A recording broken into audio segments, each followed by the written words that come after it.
Irene 1 Hype Irene 1 Love Major 7 Salute.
Wow, it's been 18 months, lots of love.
Hello, everybody. Look at us. Cozy on our couch. Welcome to the stream. Good morning, good evening, good yes. everything. Good evening for you. I know.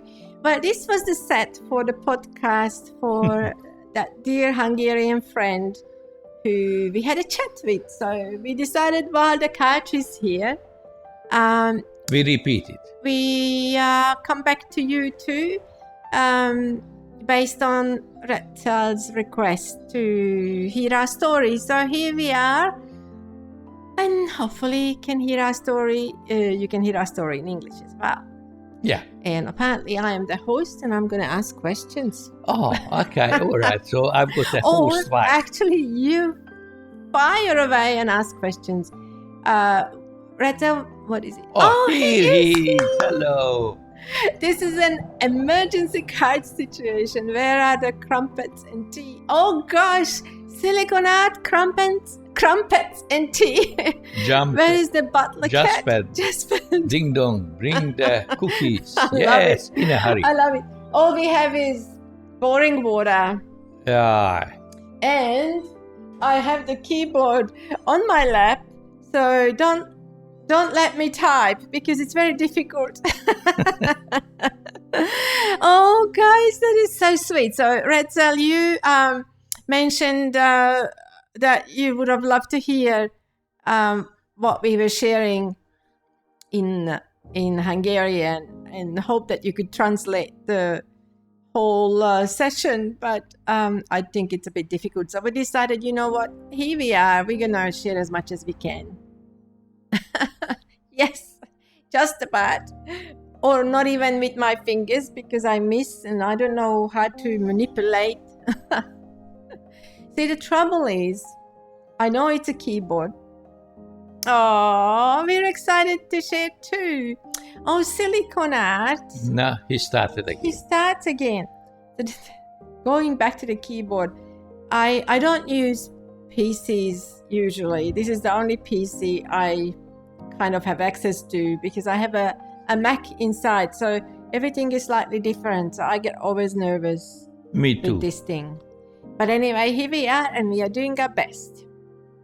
And Whatever is so the nice best, to see will you. see. Thank you so much, guys, for being here. And look, so basically, what we shared back then a year ago, when the first podcast was, when I was invited to the first podcast with Rike. From Hungary. He's from Hungary. Gibbon Rike, that's the name. We should put maybe his. I'm gonna put. Hello, everyone. Yay! And look who is Look here. at that. How do I put Gibbon? Is that him? Did it pop up? Something's not working. Oh. Oh no. No, something is wrong. Silicone are just There is fixing it. he's not coming up in my. We will see. Aha! Oh, but something came up. Yeah. Something did pop up. Wow, it's been 18 months, lots of love. Yeah, he's Yeah. fixing everything. I That's true. could not possibly. I don't know what I typed now. Oh, look at that. My This is an Goodness. emergency couch situation. Where are the crumpets and tea? Where is the butler cat? Jasper. is Ding that dong. Bring on the is cookies. that correct? But it doesn't want to pop up. This is not. Okay, but how do I? Can you post a link to his? Is channel? that a choo-choo? Okay. So anyway, Silicone Art will post a link to his channel because he's an amazing streamer in Choo-choo. Hungary. Yes, darlings, thank you so much. And he is a wonderful son. Look at them all. Oh gosh, you're so sweet. Honestly. You can't see it. It's electric, you gotta feel it. It's electric. Ooh, it's shaken. I love it. You guys are so sweet, honestly. Thank you so Yes. much for being here. Even for us as well, when Silicone Art is I living know. with us, but he's in his room and streaming and streaming. He's moderating for us. Yeah, But- right now. Oh, but yes, no, for us it's also a special... streaming and sleeping hardly comes out. Yes, it's a special treat to see him around. And we had a good time yesterday, Silicon Art, didn't we? We dropped him off to work early in the morning. Then we got and fetched some donuts for him in the city. And then we picked him up later. And then we went out for lunch. And then we went out for coffee. So we had a lovely time in the city, the three of us, which is always special, isn't it? It's really, we really went cool. to a restaurant which serving Parma. Yeah, Parma. Yeah. So that's the link. This is the precious Hungarian streamer who is not just an incredible host and funny guy, but also has a wildlife rescue operation. And so some of you might not know, but what we did some time ago, we just wanted to contribute to assisting his wildlife rescue activities, and sent him a painting that he is now put up for auction, and hopefully the support of the sale or the price will support the operation. And so that was basically why we also got together this last time. Hello, Rinoa. Welcome to the channel. We have not seen you for so long. You're so sweet to pop in. Hopefully you are all right. Yeah, we hope you're okay.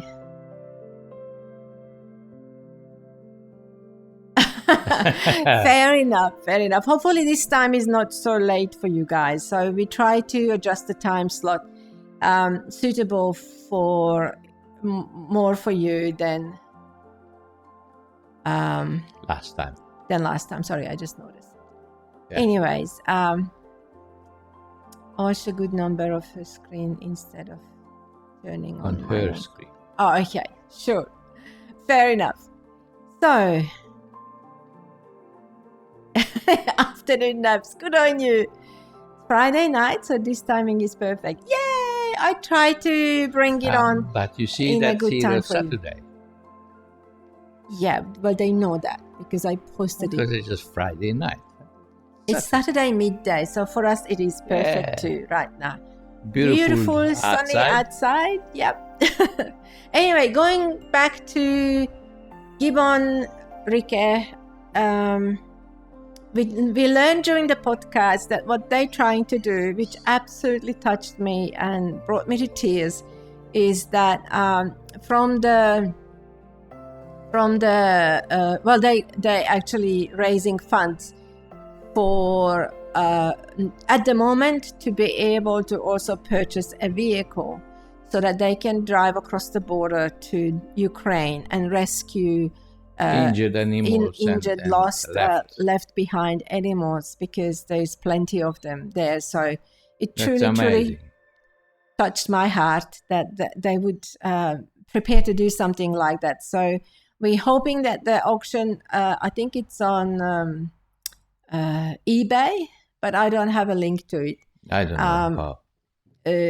It will be successful, and that it will all go well. So, but during that conversation with Rike, we kind of went back to our original chat where because they are from Hungary, they are Hungarian, and we are from Hungary, so they were curious to find out how we came to Australia and when, and how did it all happen? Because the time we left, 1981, was Hungary was still a communist country, so you could not actually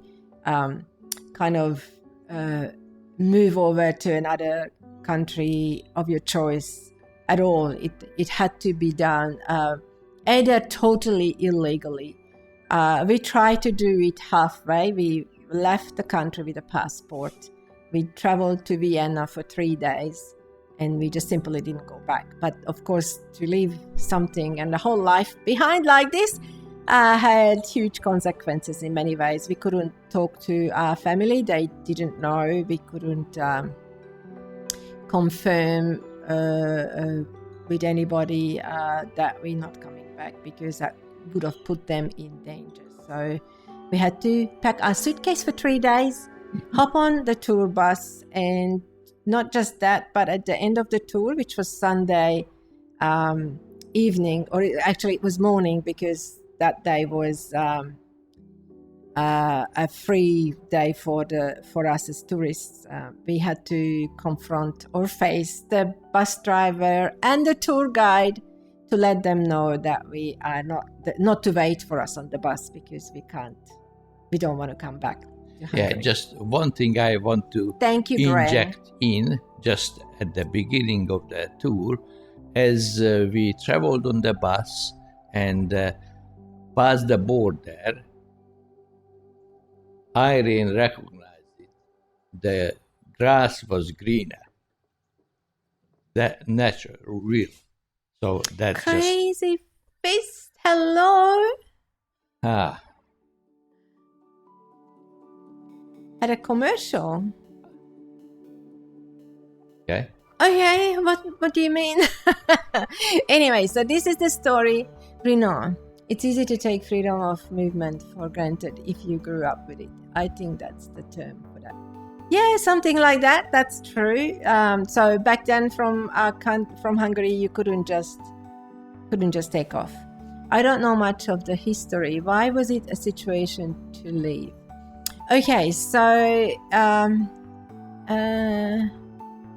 which commercial I had to watch as well, despite being subscribed. Oh, really? Oh my goodness! I don't know how that happened. I didn't know we would have commercials. And what was the commercial? Answering the question, Retzel, it wasn't a huge upheaval in Hungary in 1981, but it was a huge upheaval in us. So it was a personal decision that we kind of pondered on for about half a year of our life while we were kind of together to see should we leave or should we not. It generally, we're fed up with the red tape and the politics and the limitations. The setup was that we didn't have freedom to choose what we want to do, how we want to see our future. There are details of that if you want us to get into it, but that was basically, it wasn't a huge political uproar or anything like that. We just personally decided it's time for us to maybe try and find a country that has more freedom. Okay, so it was just too short. Okay, good. Yeah, that's right. Oh, thank you, Crazy Fist. They wouldn't let you to scrape. Yeah, they wouldn't let me scrape. Well, actually, I wouldn't have thought of even scraping back then. Did you also like the freedom to be as creative as you wanted? Well, financially, definitely. I was the way it was. I actually, after finishing this 5 years art school, I also started. I studied after that for 2 years in. It was called Commercial Merchandiser or Window Dresser School. That was 2 years in the capital city. And after that, I got a really great job with the company was great because it was very unique. There was only one such company in Hungary, and I was actually window dressing beautiful art and craft kind of studio shops, windows around the country and in the capital city, and I loved it. But I had an opportunity through Steve. There was an opportunity that I could go overseas and be part of some exhibitions casually as a window dresser And when we requested that from the company I worked for, they flat refused and wouldn't let me go. So that was kind of limitation. So I thought, what the heck? I can't. I never would have thought that they would decide for me as to whether I can do this or not. So I not have financially got the choice, but I see that. Yeah, well, there's obviously this was not an easy step. Journey in Australia either, but we enjoy where we got to, that's for sure. Crazy Fist. So they wouldn't let you scream. That's right. We got that. We covered that. So that was part of the deal. And the other one is that Steve had an amazing job in Hungary. So you want to share about that? Yes. So that's I grew up in a family where my parents were not part of the communist system. They were in the other side. Well, you could. For some people, it was compulsory to be part of the Communist Party. Others didn't have to be. Just because explaining. Yeah, so that's obvious. This is where everything started. So we saw the whole world, Hungary, that was our world, differently from the other angle. And so based on that, my dad was a private entrepreneur, I think. This is a freelance graphic designer. Yeah, that's right. And so I grew up in that environment. And actually I started to follow his step because, family. And that's right. And this is where some of the inspiration came from the past. So job beautiful greeting cards. Yes, I made it. So it wasn't a job; it was Steve's own enterprise. That was on top of everything. So I started. I was quite clever with my hands, and my hands, and so.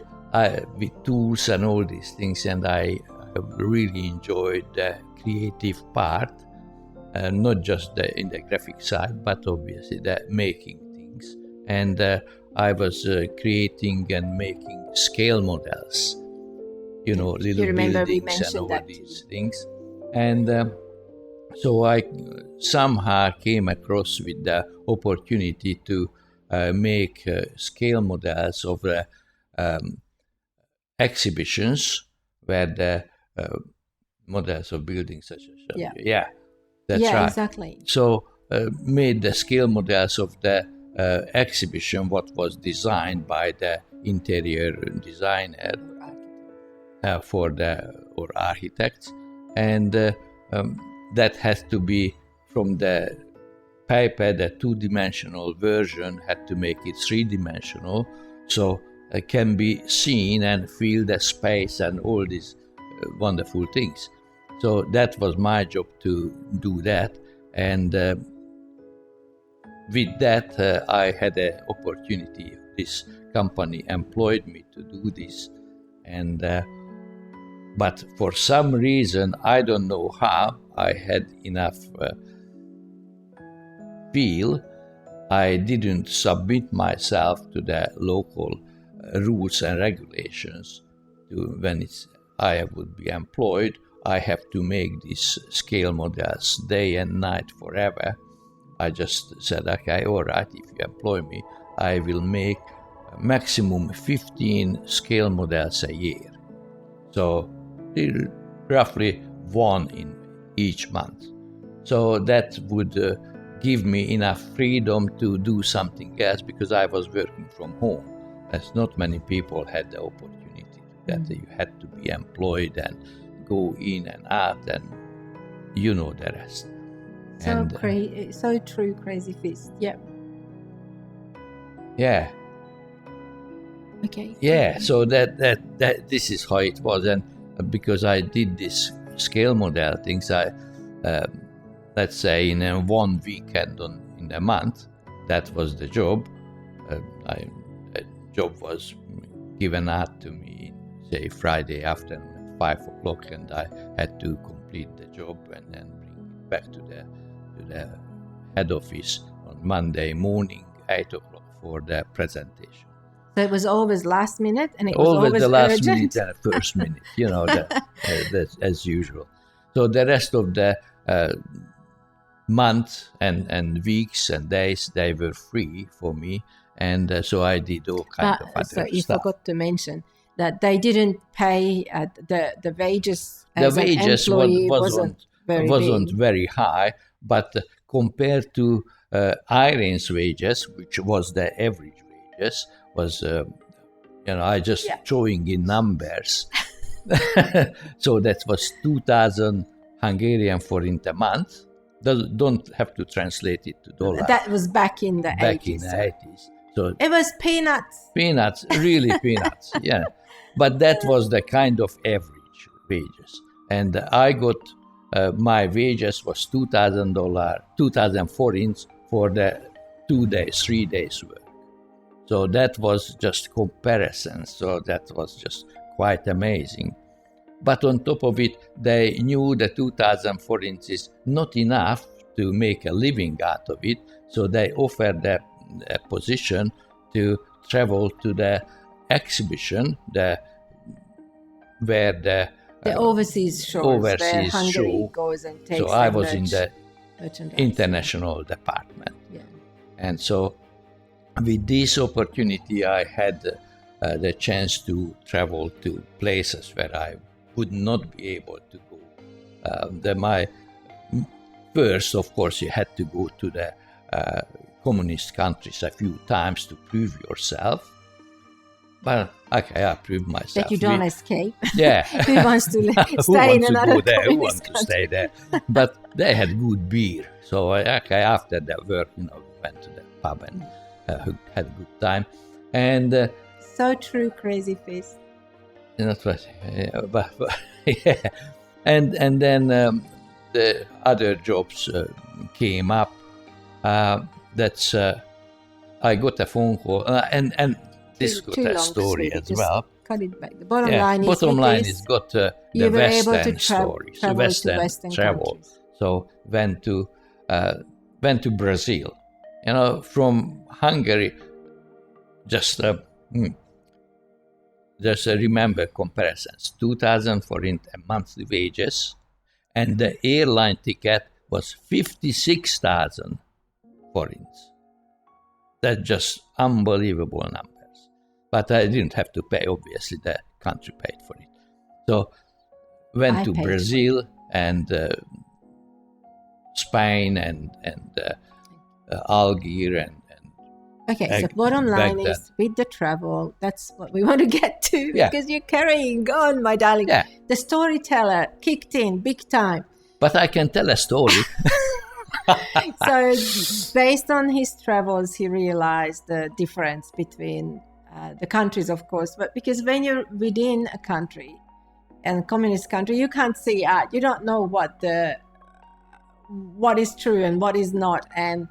And for Steve, he had an opportunity to look into other systems and realizing, hey, it's not all, because of course, back then as a communist country, in Hungary, every other Western system was just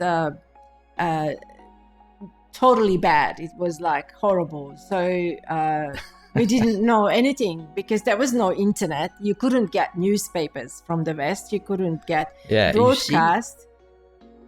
Okay. Oh, yeah. Okay. Now, so the point is that, as I mentioned, I grew up in the family where my family orientation wasn't to the communist way, the other direction. And I heard all these things, but when I went there and experienced it by myself, that was just, oh, okay, all right, now that's cool. I can see that. I can see this. Yeah. And just one, I mentioned this story in Hungarian as well. When we went to my first Western travel was Brazil. So we flew to Spain. In Madrid, we spent, I think, 2 days because to catch the Brazil airline and blah, blah, blah, had to spend a bit of time there. Obviously, the company, the Hungarian government paid for everything. And so I just,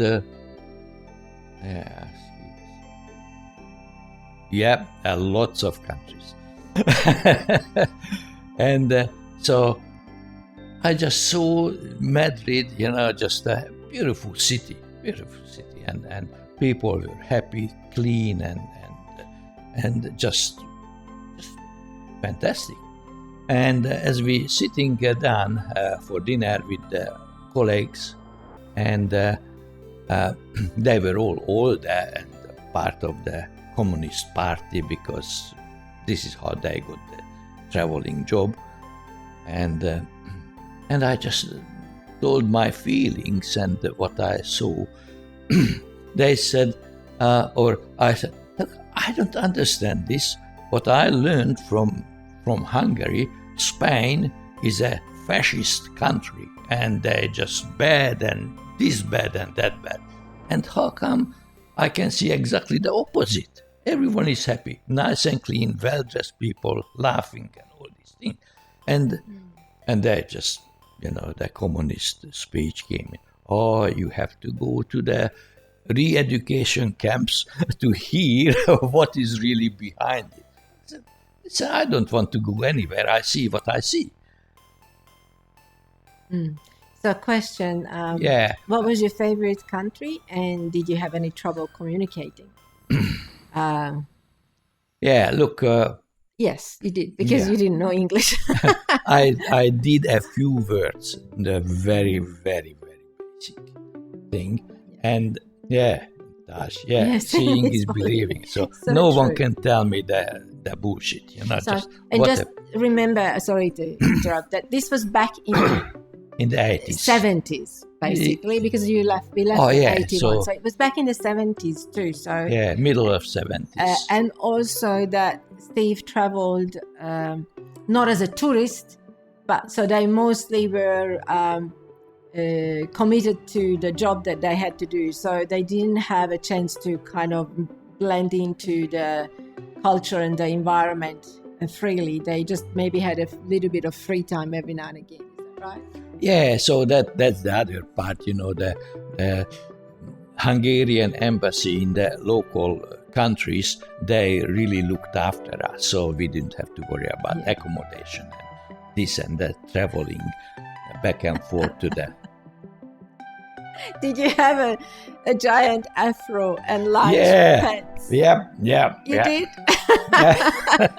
Big mustache and everything, whatever you can imagine. I looked like a terrorist, okay? So I was blending into Brazil pretty much.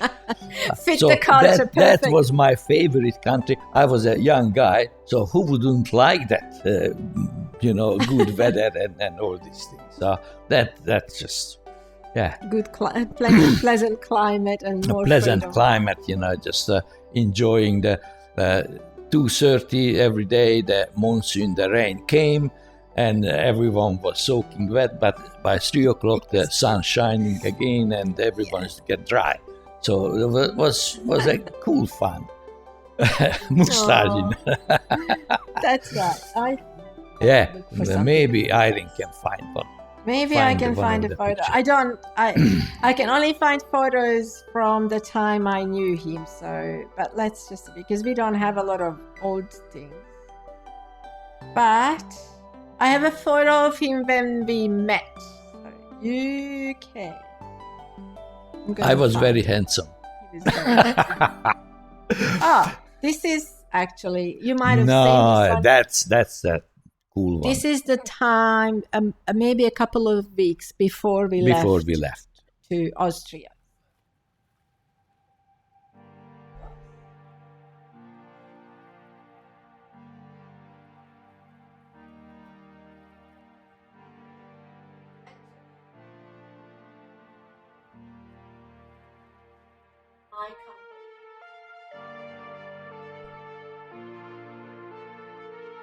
Yes, he's still You see, handsome. I told ya. Yeah. Okay, established you were handsome, my darling. So that was that, and so every travel's got their own story, and how did I get there? I tell you that because that's absolutely fascinating for me still today. As I told you, I was working from home alone. This is when I met him.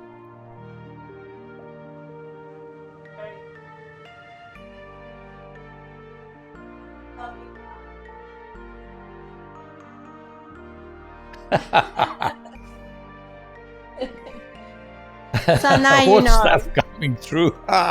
No wonder. That is so true. Yeah. Oh, thank you. I love her deep. Yeah. For me. And he had a little more hair, yes. Yeah, but you see that's it's quite. It's the wisdom that. But quite amazing. As we're getting older, of course, she's got a bit of wrinkles here and there. No, I don't. But I don't see it. Anyway, back to your story. Okay. Okay. In the meantime, I just read the messages. Anyway, so I was working alone in my garage. The garage is pretty cool anyway, so I made it reasonable, and somehow I just got a Time magazine or something like this, or National Geography, but that kind of thing, it was very difficult to get. So whatever reason, I had one, and I saw a picture on one of the, as you open it, one of the full-size picture that was from Brazil, from Rio, the Jesus statue. Ooh, just grabs me. Sorry. Jesus statue on top of the hill. That's a world famous picture. And I looked at it and I just said it just inside, not out loud. No one heard it. Whoever had to hear it, heard it. And I said, oh, if I can go there and see it in real life, that's enough for me. Okay, and I got the picture out, stuck it up on the wall, and that was just there as a reminder. It's a beautiful setting. And probably 2 months later, I got a phone call from the workplace, and the architect asking me, Steve, what you doing on February? I don't know what to do. Nothing. Because we go to Brazil. Do you want to come? I almost fell off the chair to get a. Yeah. Okay. Hey, welcome, Tekeren. Yeah. Oh, that's very nice. Thank you for being here. It is, isn't it? Crazy Fist, what did you want to ask? Yeah, go for it. Okay. Other commercial. No, someone just popped in. Yeah, but there was another commercial. So anyway, this is how I went to Brazil, and I saw the statue, so the whole lot, and just quite amazing to be part of this, travel through life. Yeah. Did you go on your knees for me when you asked me? No, there is a story as well. Oh, gosh. Look, I told her in the garage, and I wrote it up on the wall back in Hungary, in my garage. Yeah, I told her I'm going to marry her. I want to take her as a wife. Oh. Yeah, I did. But it wasn't it was not that simple. So there's a bit of a background story here too. Okay, so this was 1979. Some of you were not even born in 1979.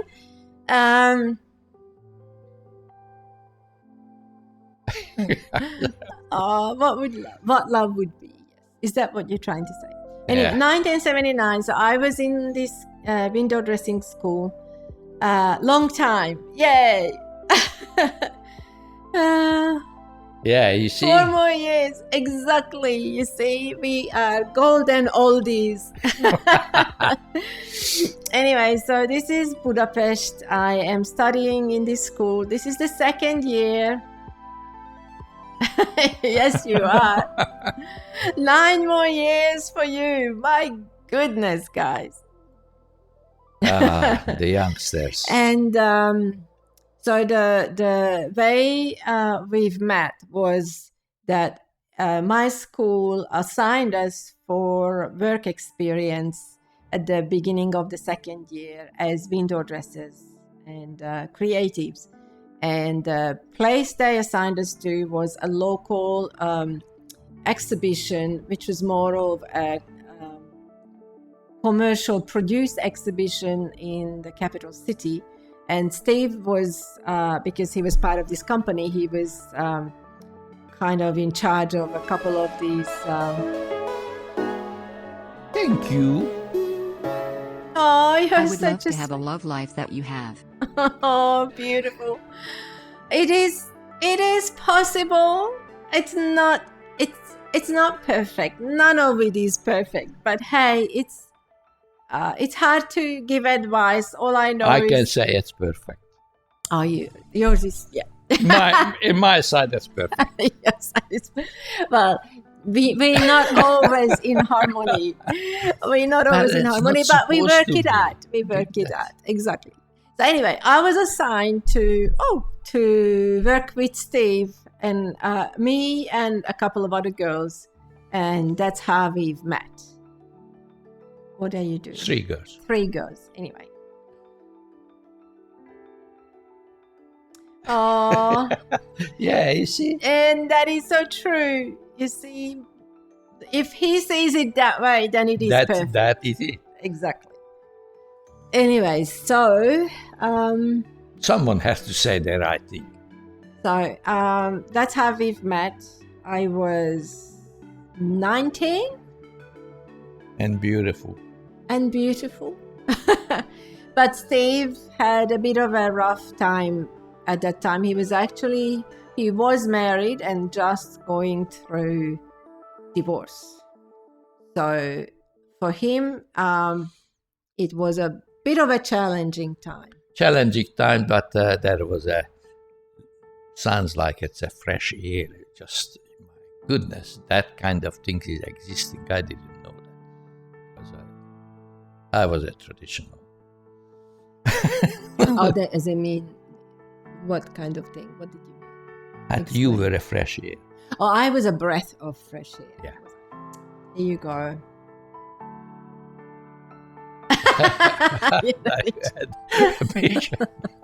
Yeah. Oh, you're such a darling. Well, but it's not an easy thing. Divorce is pain, and I think it was just a good timing that we could meet then, and because it had to be like that. That was always written. Yeah. We just didn't know that. So we didn't know how to read. Exactly. So after we've met, we kept in touch on and off. Steve traveled and I carried on studying. But when I finished school the following year, at some stage, we moved in together. And we were together for a year. And then we actually had a big fight. So we separated for a month or 2. Can't remember. But that was the time. That was the time when both of us started to think that maybe it's time to start something. I know it happens. You see, it happens. Yeah. But that was the time that we thought maybe it's time to rethink our life, and could we start afresh in a different environment? And that's how we started thinking about leaving. No, because obviously the divorce played a big part of it as well, and kind of lots of strain, pain, and kind of losing everything, or losing mainly hope in the future. So can I do it again? Start again. Because Steve, so this is another important data for that time back in Hungary, because he was very young when he got married, and he also had his very own apartment which he built, just totally very, very rare. I mean, it's just a huge financial achievement, and of course all this was on the line, and to start from scratch back again would have been much harder, and also the circumstances were not favorable. So we decided to think about leaving Hungary. I never would have thought of it if it wasn't for Steve, because my situation was very different and a little bit less flexible rather, because my father was an army officer and an official communist. Yeah, we had each other. But I didn't know how that would go down for him, because I literally jeopardized his position. Being an army officer's daughter, leaving a communist country was not exactly ideal. You moved away from workshop.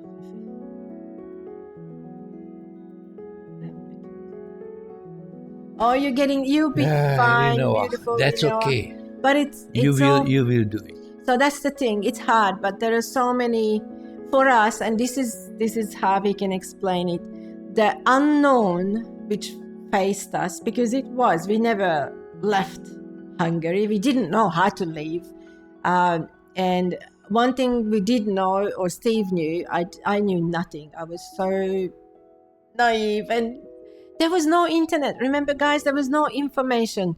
Not just no internet, but Hungary being a communist country, they were very restrictive with what you have access to. You heard about the Iron Curtain. As information, exactly. That was real. The Iron Curtain was real. So I personally knew absolutely nothing about what's going to happen, how it's going to happen, in any way or shape or form.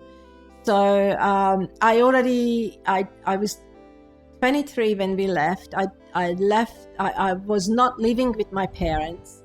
I was in a different city, and we couldn't tell anyone that we're not coming back.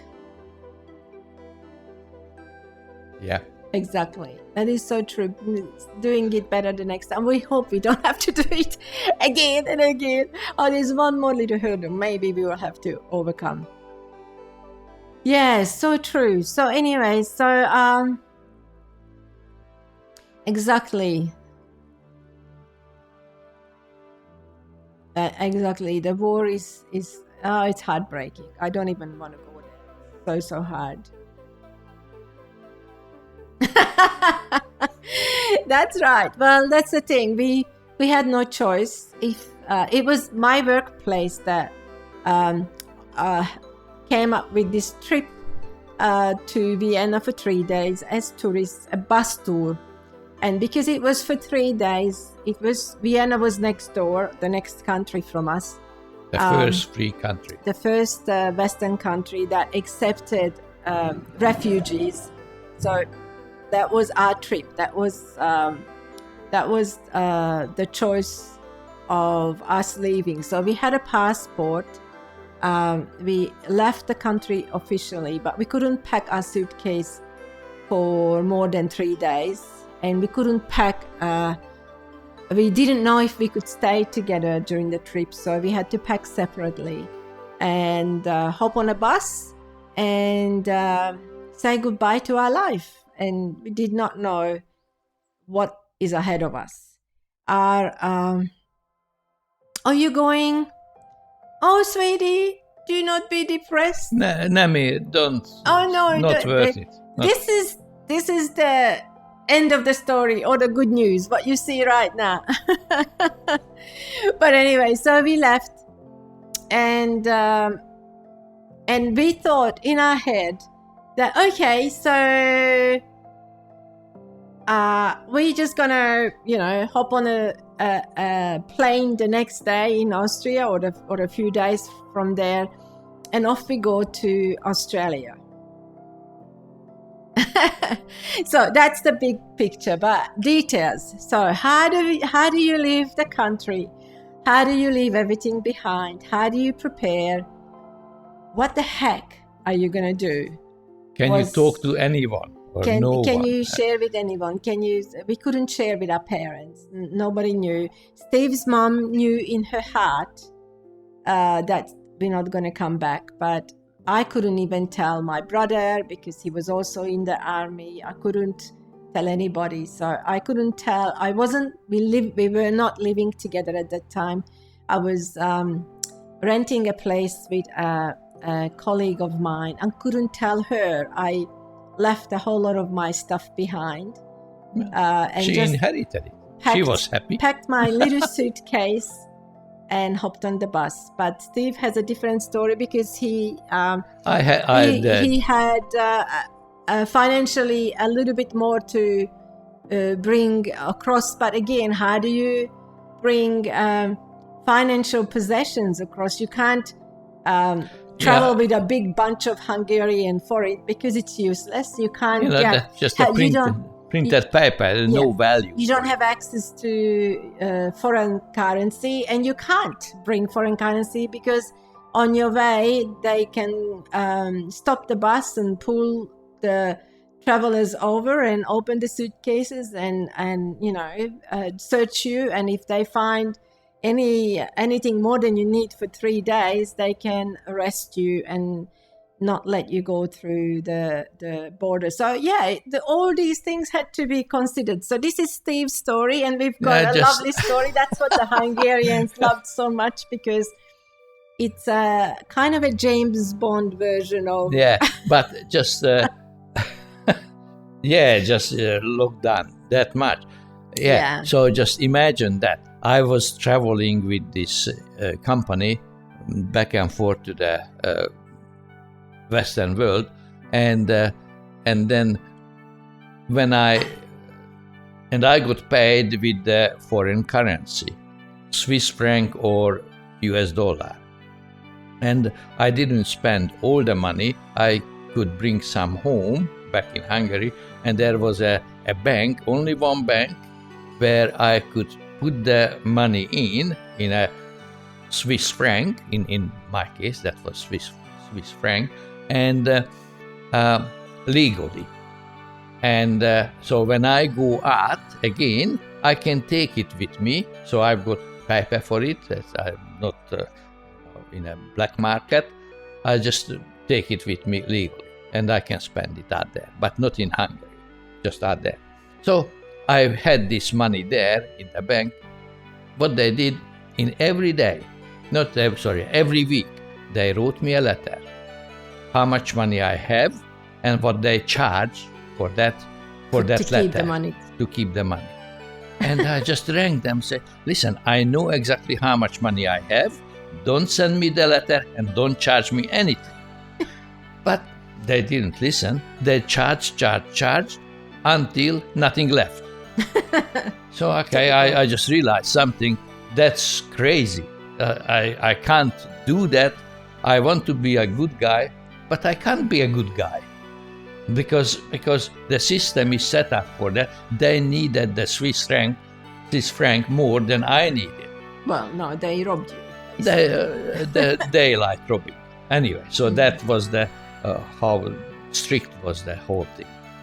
So anyway, so I was quite well off financially before we left, but because I had to start over again, and the restrictions and all these things, so that could have been much, much harder than before.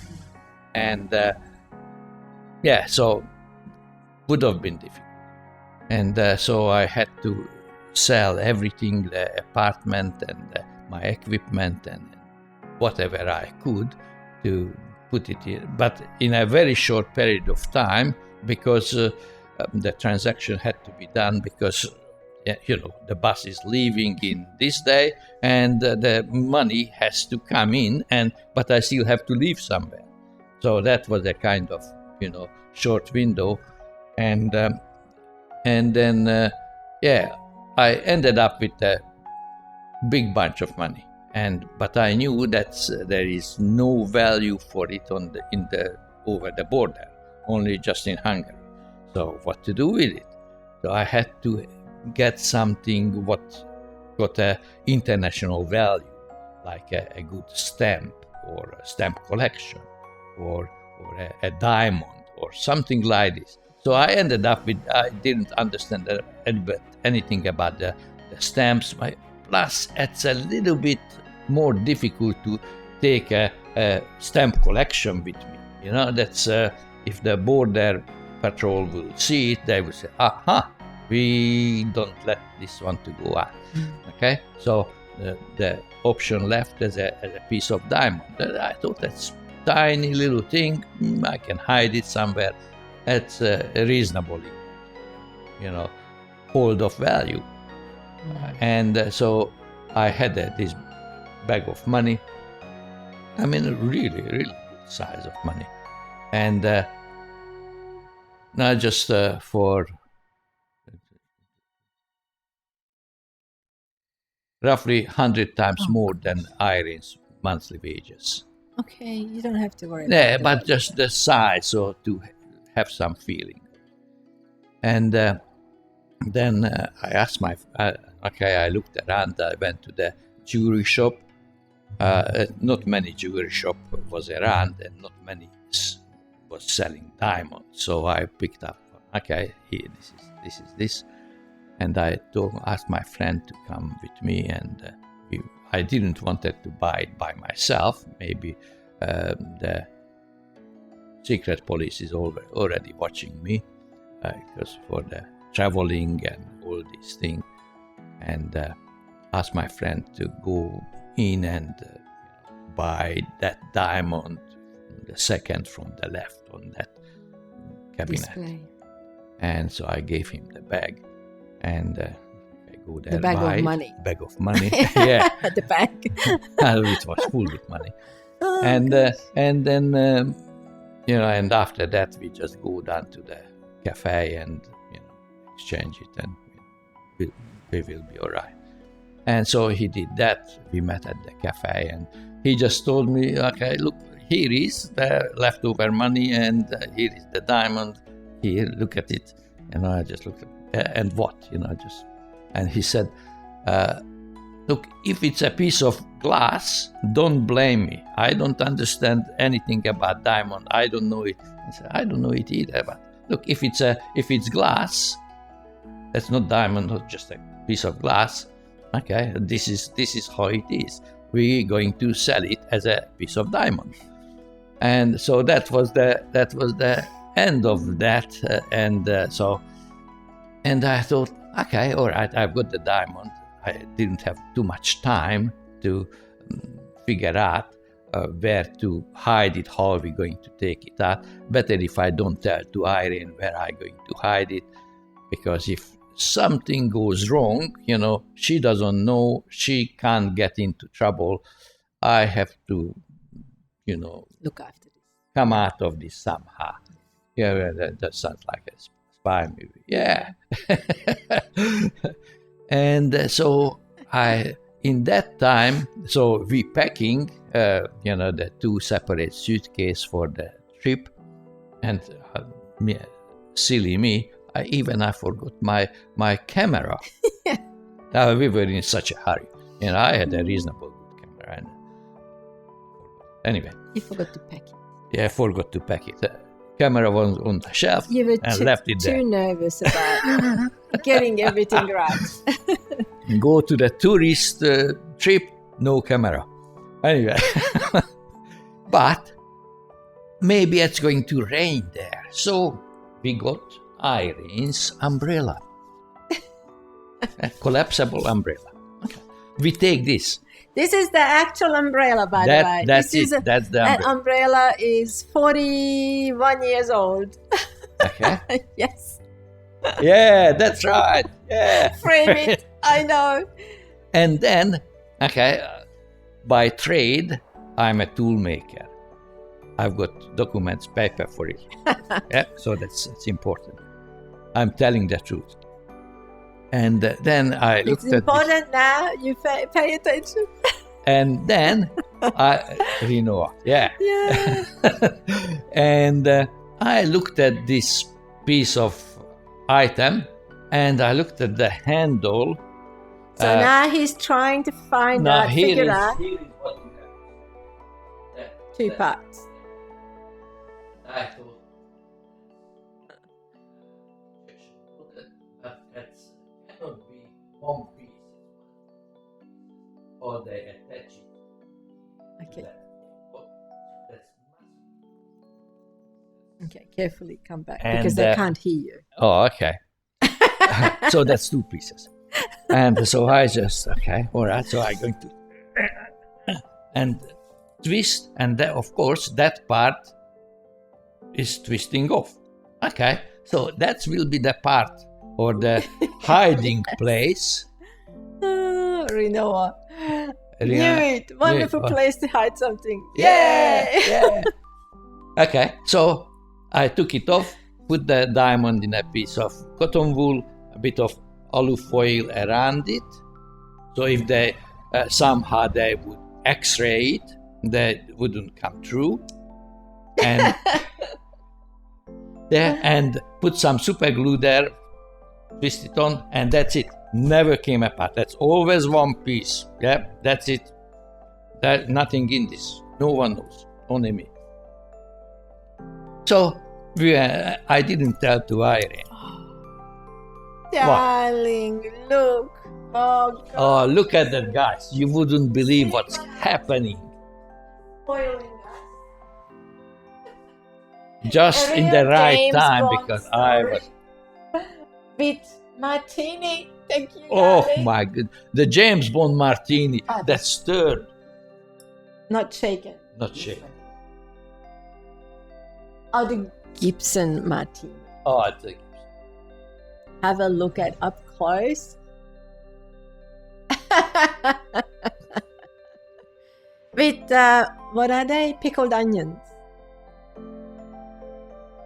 Cocktail. Cocktail onions. Okay. Wow. Nicely done. Is he trying to make me cry? What the heck? Yeah. I know. Cheers, guys. Cheers. And thank you, Siliconite. He's Thank the you. sweetest boy ever. Cheers. So we're celebrating our success. Cheers, beautiful people. Thank you for being here with us and listening to our crazy story. I hope you enjoy it all the way today. Bang. I actually have a drink. Yeah, please do. We'll wait for you. A tea. Cheers. Well, I have a sip. But that works. Yeah. So, anyway, back to this. I didn't tell Irene, that's the diamond is here. That's great, Rinoa. Yep. Anyway, so you figured that this is the perfect hiding place. Yeah, that's right. Oh, thank you, beautiful. This is an emergency sofa martini. Exactly. It is. Yeah. That's an emergency sofa martini. We needed it desperately. Yeah. So anyway, that was the story. And then in Austria. So the plan was, hang on a minute, just let's conclude. So the plan was that we're going to figure out, or Steve's going to figure out, that the diamond, what to do with the diamond. Should we sell it in Austria or should we take it with us? Bring it with us to Australia? Where is it where we can get a better value for it? we try to do some research, try to ask our friends who left to Australia before us to see if they could find out some more information, but obviously it wasn't that simple, so they couldn't get back to us. We didn't know, so Steve made a decision that we're gonna have to sell the diamond in Austria. Now, side note, as you can tell, we haven't got a clue. We don't have any clue of the value, or we're not jewelry merchants. I don't speak German. Steve speaks very broken German, and here we are. Now we have to make a sell and make a deal. So, yeah, that was the challenge we were facing. And the challenge that for Steve now, because he super glued the end of the umbrella, he had to get the diamond out of it. And the proof that it got out is the hole at the end. You show the hole. So he had to carve a hole into the end of the umbrella, and that's where the diamond was rescued from. So this probably has a very special meaning for us. 1981, and it is 2022. Yeah. And it's still reasonable. Yeah, it's working well. I'm gonna try to be make careful, it the martini. Still working. Oh, the spiders. No. There you go. Love it. Isn't that cool? Yeah. Part of the story. Yeah, I really kept my eye on the umbrella. Don't worry about it. You know. Every day I look at it in the cupboard. About this. It's still there. And it still works. Yes. Yeah. So anyway, that was that, and then obviously that's just the lessons, amit nem tudtam akkor még, de hát nagyon gyorsan meg kellett tanulni, hogy milyen értéke van a dolgoknak, teljesen mindegy ez, hogy ez gyémánt, vagy diamond, or egy kalap, a hat, doesn't matter what is it, there is a value of the buying value and the selling value. I didn't realize, it didn't compute. But English, yeah. So I learned it. So I went to the jeweler and looked around in the shop window. Oh, they've got diamonds. Oh, okay, it costs that much. Oh, we can sell ours for that much. No, that's not quite like that. The wholesale and the retail. The retail value is totally different. And so anyway, I approached the guy. You did know it, but you didn't think of it back then. I didn't know that. Yeah, I thought I was drunk for a second. Yeah. Yeah. Did you hear the word kalap? Kalap is a hat. Is a hat in Hungarian.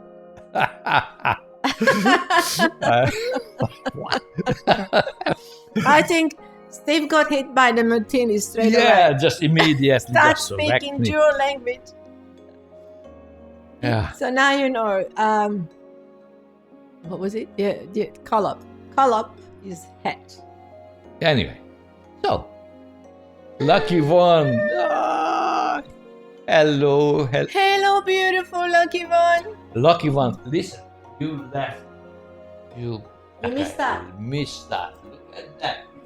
Siphonat just pressed as a. Yes, James Bond style. And this is the umbrella we forgot to fish out for the podcast. There you go. Because we shared this story on the podcast, but we didn't have the brolly as an evidence.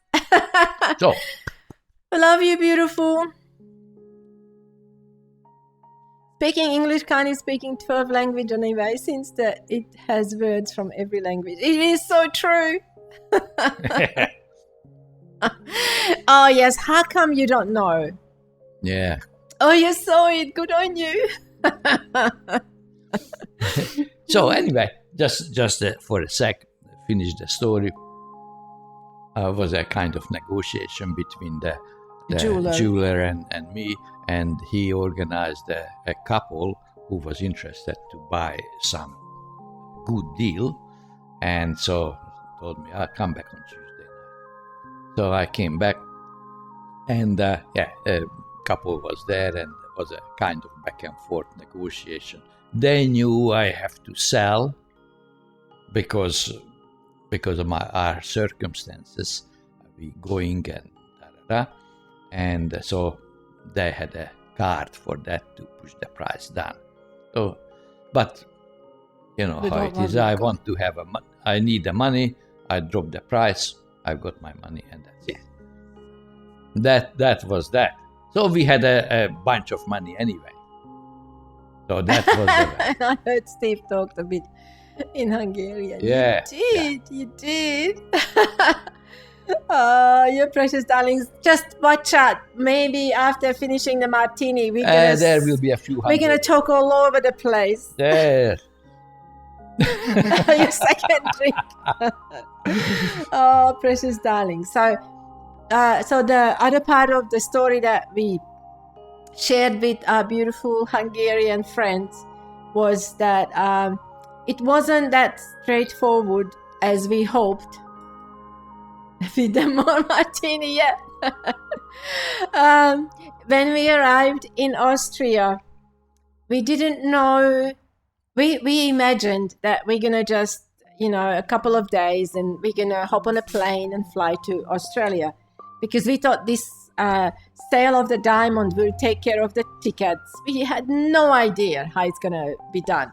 Absolutely zero concept. So first of all, this is the third day now of our Austrian tour.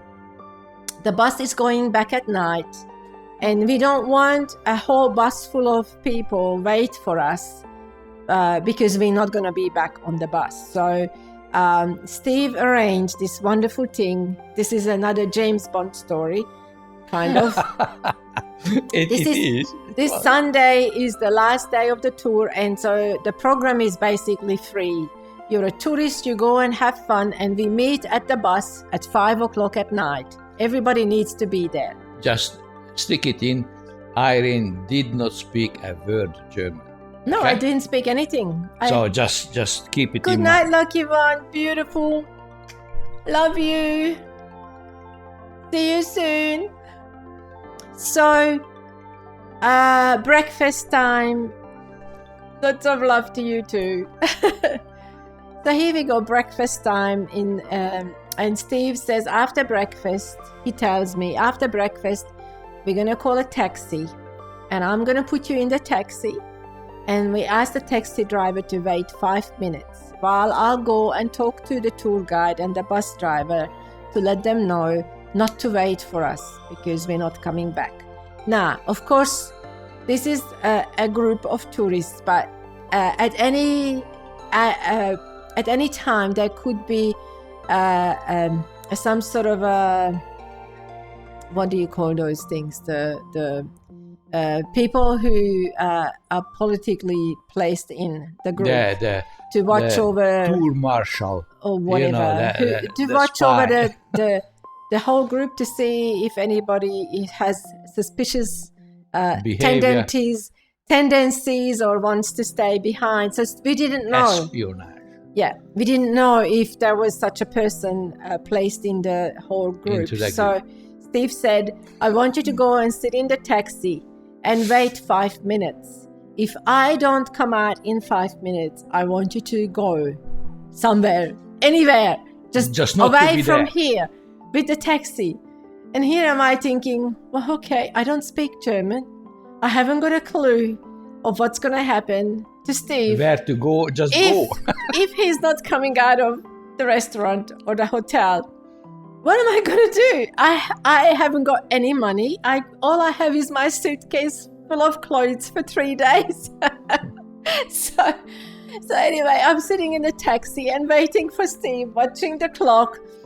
And thank God he But appeared. that's still better than to get caught and lose your life. And both of us, getting caught. So anyway, thank God he did appear and hopped in the taxi and we took off. And so and what did you do? Tell me what happened in the restaurant. Now, just every story's got a background. Okay? This one is the background. No, that's not the background. The background story is, as you heard, Irene just described it. Every tour, just like in the aeroplane, there is a air marshal. No one can have any gun in the aeroplane, only the air marshal. And so the same, who is looking after the whole lot. And the same things apply for these tour things as well. There is always someone in the group, no one knows who is that, who is watching the stories, watching the people, and make sure, they're behaving accordingly. So, we were in the second last night, or the last night in Vienna with the tour, in a restaurant. It's a famous area there, Tourist with beer and all this stuff. And we were just the group arrives and taking the seats, and the two the two tour guide lady and the bus driver, obviously they are working together, and they just asking us, "Hey guys, come and sit with us, just okay, forget the rest, we sit together, all right, okay, we sit, who knows why we were chosen, in a sense, and so it was pretty hot there, and night, and just after a few beer, and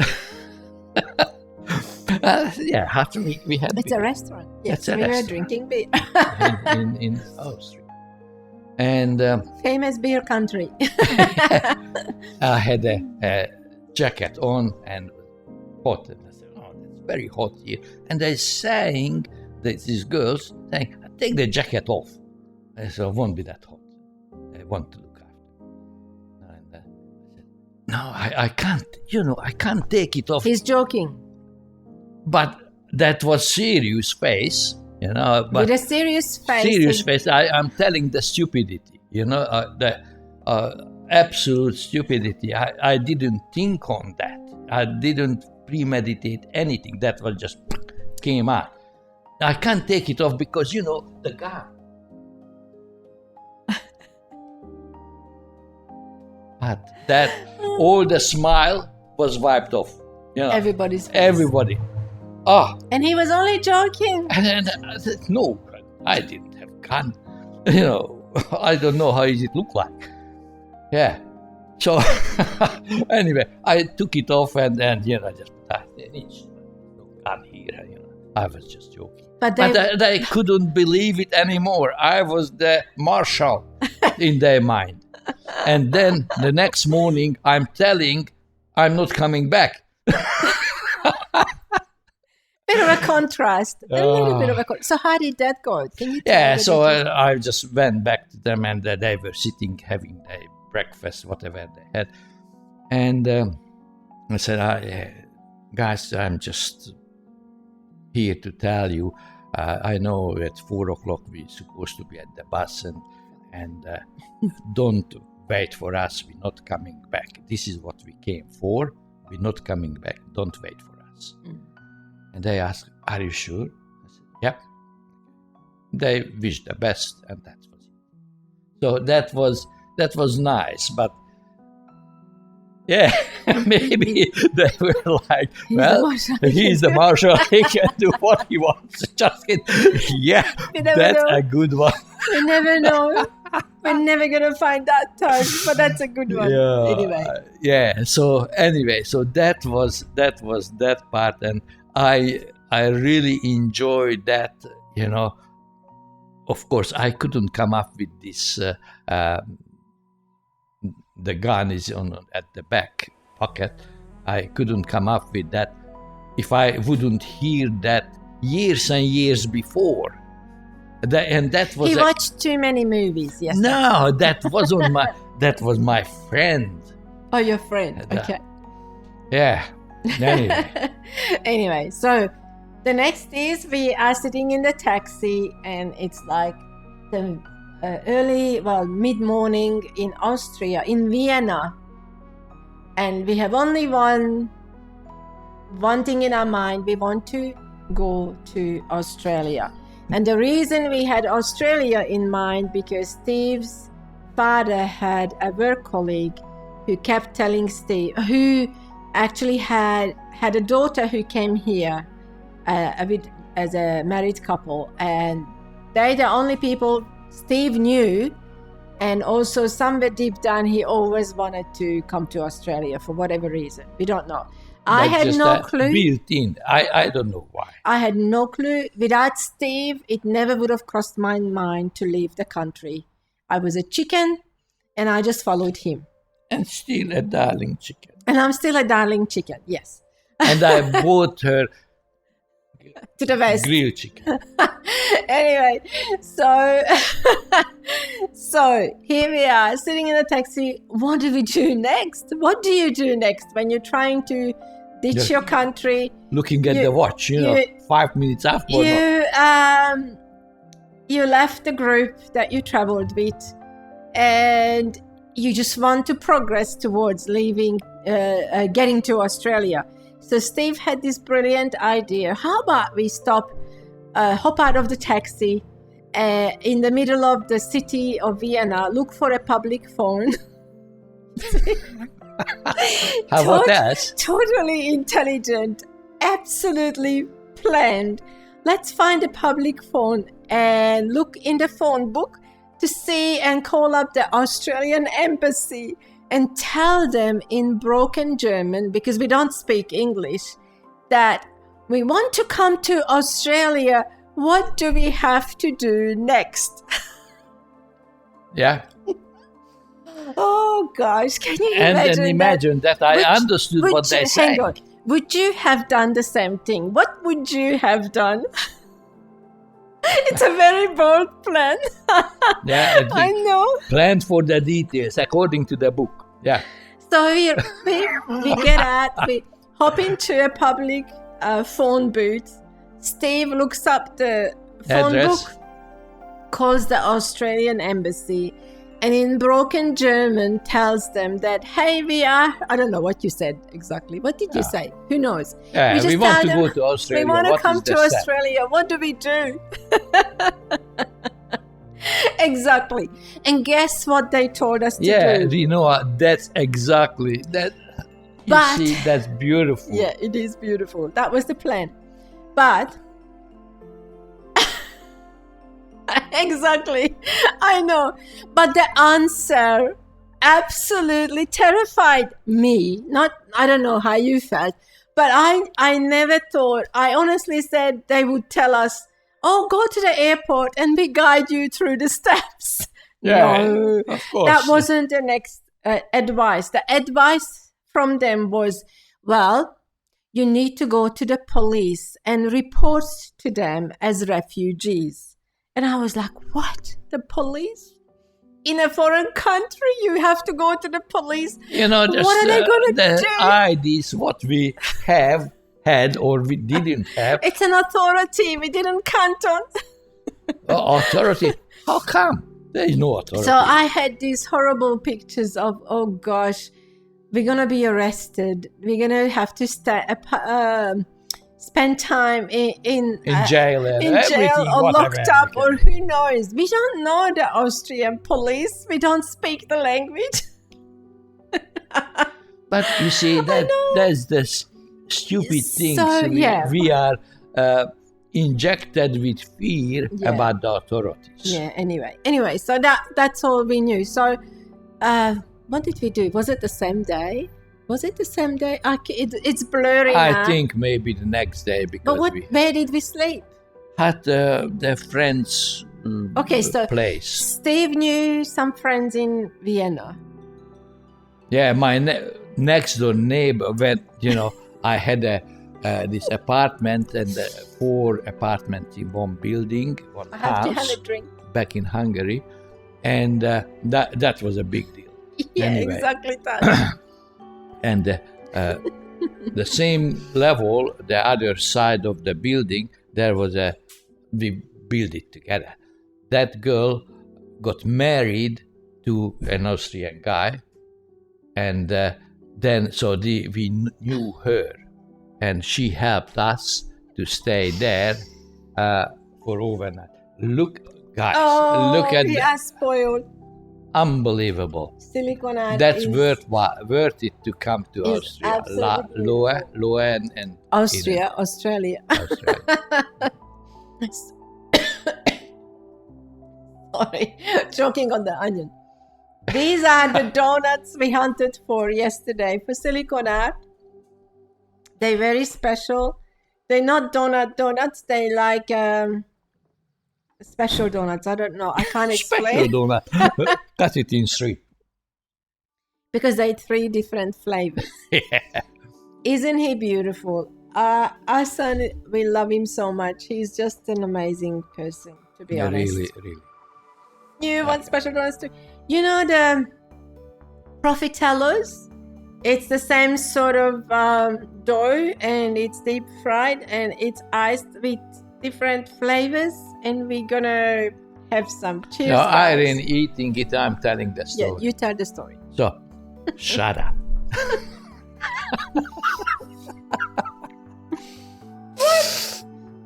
Did you guys hear that? You heard that?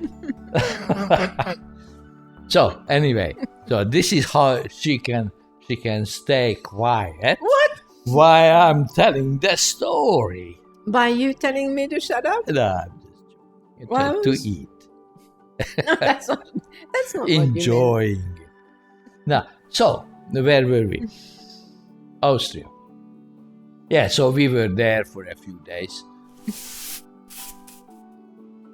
The Karen. Oh, you darling. Thank you so much for your follow. Karen. By the way, just a break. Where are you from? We'd love to know about you. That is so sweet of you to start following us. We're doing nothing but getting high on donuts and martini. You gotta talk on your tea. Oh, that is so sweet. Where are you from? Canada. Canada. Oh my goodness. That was one of the Karen.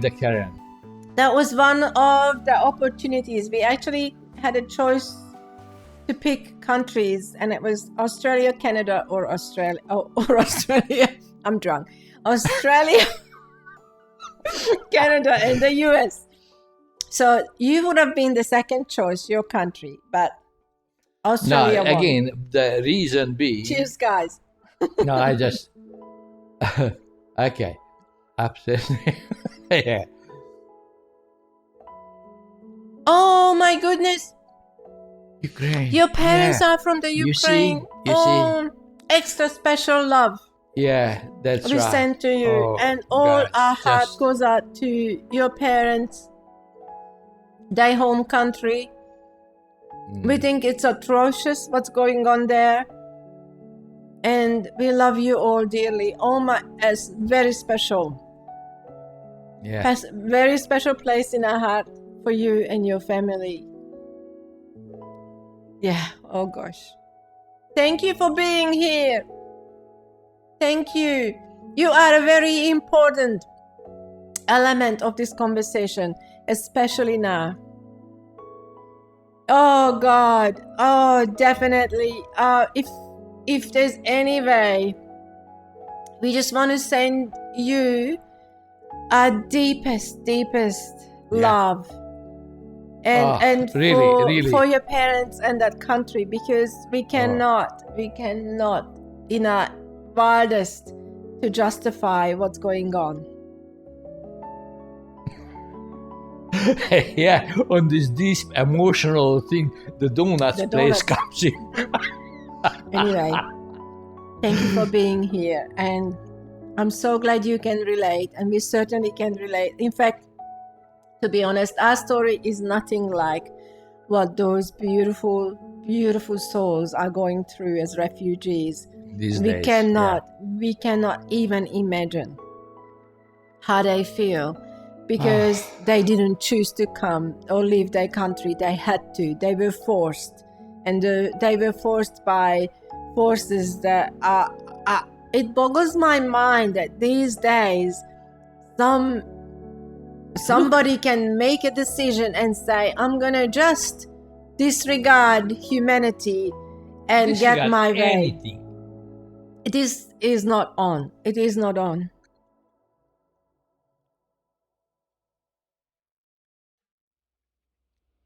That is so true. We love you, beautiful people. In Ukraine, out of Ukraine, everyone from Ukraine. We do hope that, it will be the biggest embarrassment to that person that I'm not going to mention to ever dare to attack to anyone. A beautiful, beautiful country and destroy it just because. Yeah, for no right, other reason, no just right, because. No human so right, our deepest love goes to you all.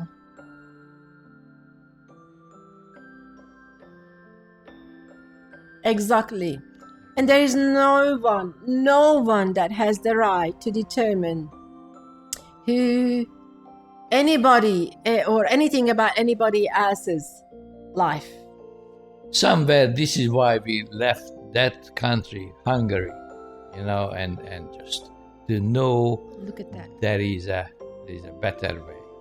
So true, and we do wish that and hope that the beautiful country that became such a crucial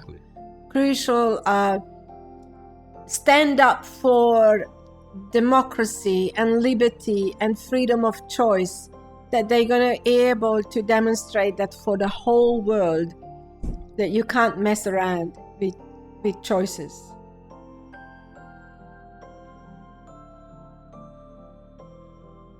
Yeah, so true. I think Silicon Art has an agenda here. Oh my goodness. White wine?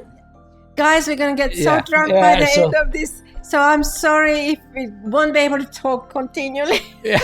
So to wash down this wild martini taste. It's gone already. Oh my goodness, what and else? Yes, we're praying for you and we thinking of you. We watch the news every single moment we can. And we just believe that the better side of humanity will win. That our beautiful human being side will win this war and everything that comes against our freedom and who we really truly are. Thank you guys so much for the solidarity with Ukraine, and we are standing with them wholeheartedly. No questions asked. Yeah, exactly. Silicon Art. Now you have to mail all the drinks out to everybody.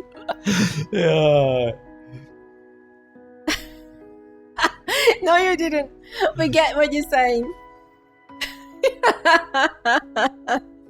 Yeah, the drunk keeper. Yeah. Oh, and thank you for bringing up the topic. Nothing is more important than this. It's very current and very, very precious to us all. Love you, Tekeren. I don't know how to say that right, but we love you lots and love your family and your origin and your country and what they're standing up for. They're standing up for the whole world of freedom. That's right, exactly. And we are standing up with them. And I do hope, I don't know if you heard, I actually donated an artwork to a beautiful person in Hungary. Gibbon Rike, he has a stream. Silicon Art, could you pop in his link? He is actually raising money to be able to get a car because no company leases cars for them now, saying it's a war to go to Ukraine. But they have this beautiful fundraising to be able to buy a car to get to Ukraine. Their focus is rescuing animals. Yes. And so if you have a chance to go there, and I don't know how you can find a link to donate. I'm so sorry. I feel so inadequate. But it really touched us that from Hungary, they're thinking of not just human beings, but the animals that are being slaughtered, being left without food, without care, because of this stupid, mindless war. So they're trying to get there and rescue animals and take care of them.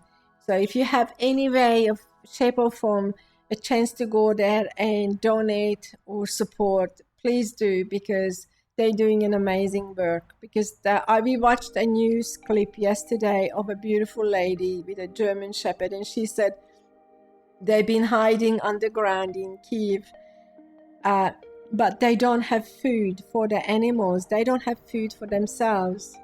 I think it was in Kiev. Yeah. They sound incredible. I will definitely look into it. Please do, beautiful. Yes. Thank you so much, Silicona. And we're standing with your country. We're standing with your people. We love you all. And I'm pretty sure the whole wide world does. This really shook us all to the core. That someone could think of such horrendous deeds these days just to prove a silly point, because there is no point. There is no them and us. There is only us. We stand together. That's my 2 cents. 2 cents into the subject. I'm going to shove myself quiet. Yeah, with please eat some donuts. Let me finish the story. My story is much more important than the Ukraine war. Oh. No. He was only joking.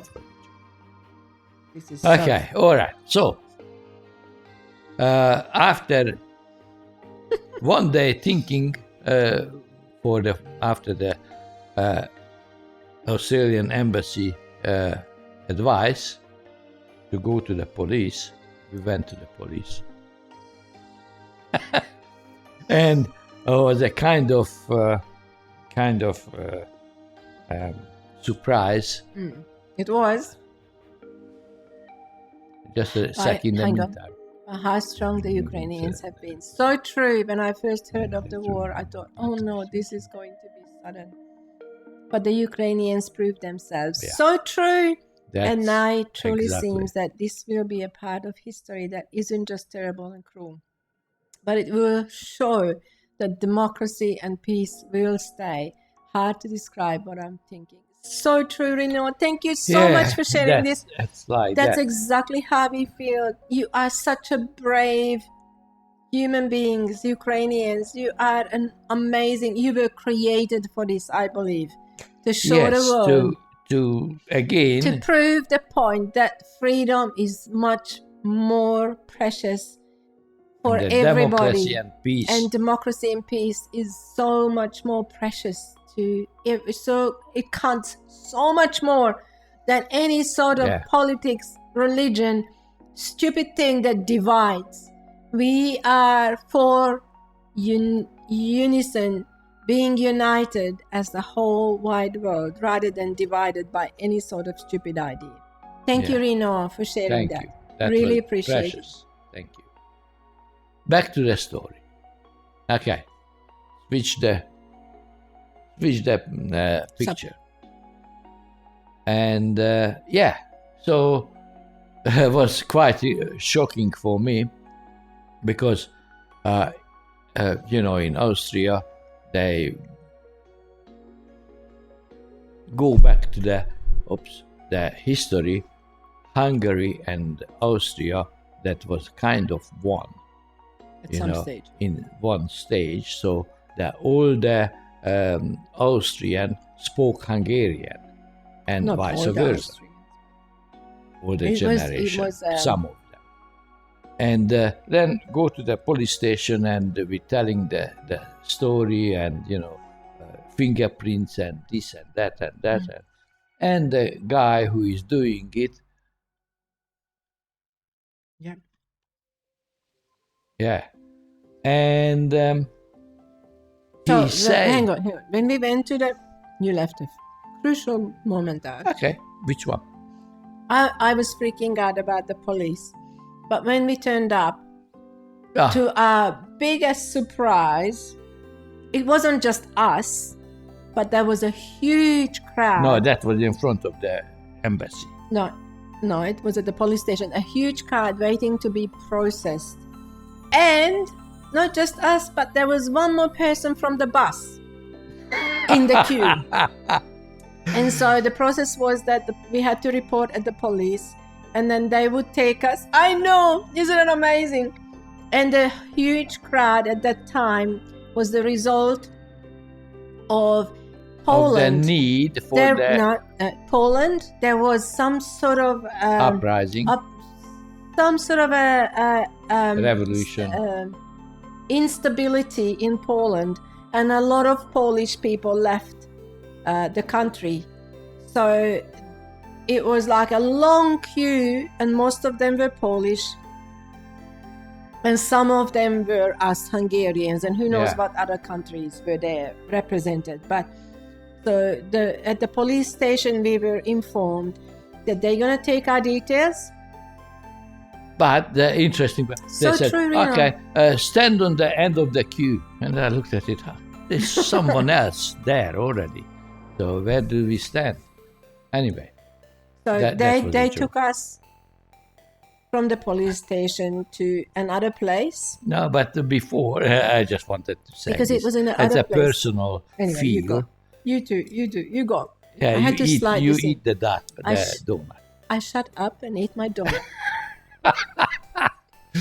So the guy who is processing our details, taking the fingerprints and data and the thing, he spoke Hungarian. Did he? And and he said to me, "Oh, you Hungarian bastard." What? That's in Hungarian. And no. I said, yeah. Did he? Yeah. And I just thought, okay, all right. You've got the gun, you can say whatever you want to say.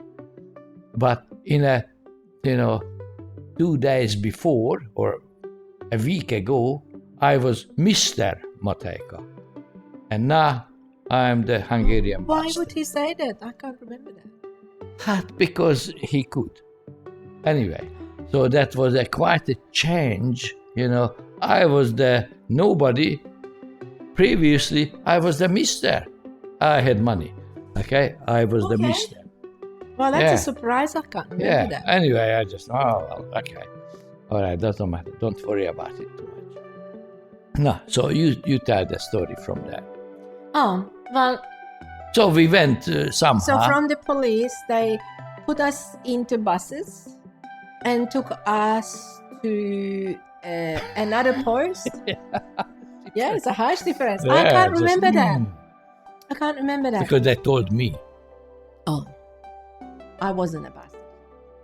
Yeah, because you were not there. You were 2 chairs further. Oh, I see. Anyway, so we arrived at a place. This was some sort of a base where they process, and that's where I thought they took our fingerprints, not at the police station. Oh, the police station taking the fingerprints. No, but this was the place where they took our details and fingerprints and everything else. Yeah, and this where they delivered us from the police station. Okay. Anyway, that's how I remember. It's a 4-story building. And I'm eating my donut. Yeah, okay. He's turned to shut up.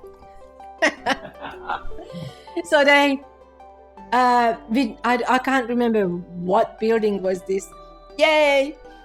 And so we are escorted up to the 4th floor into a huge room.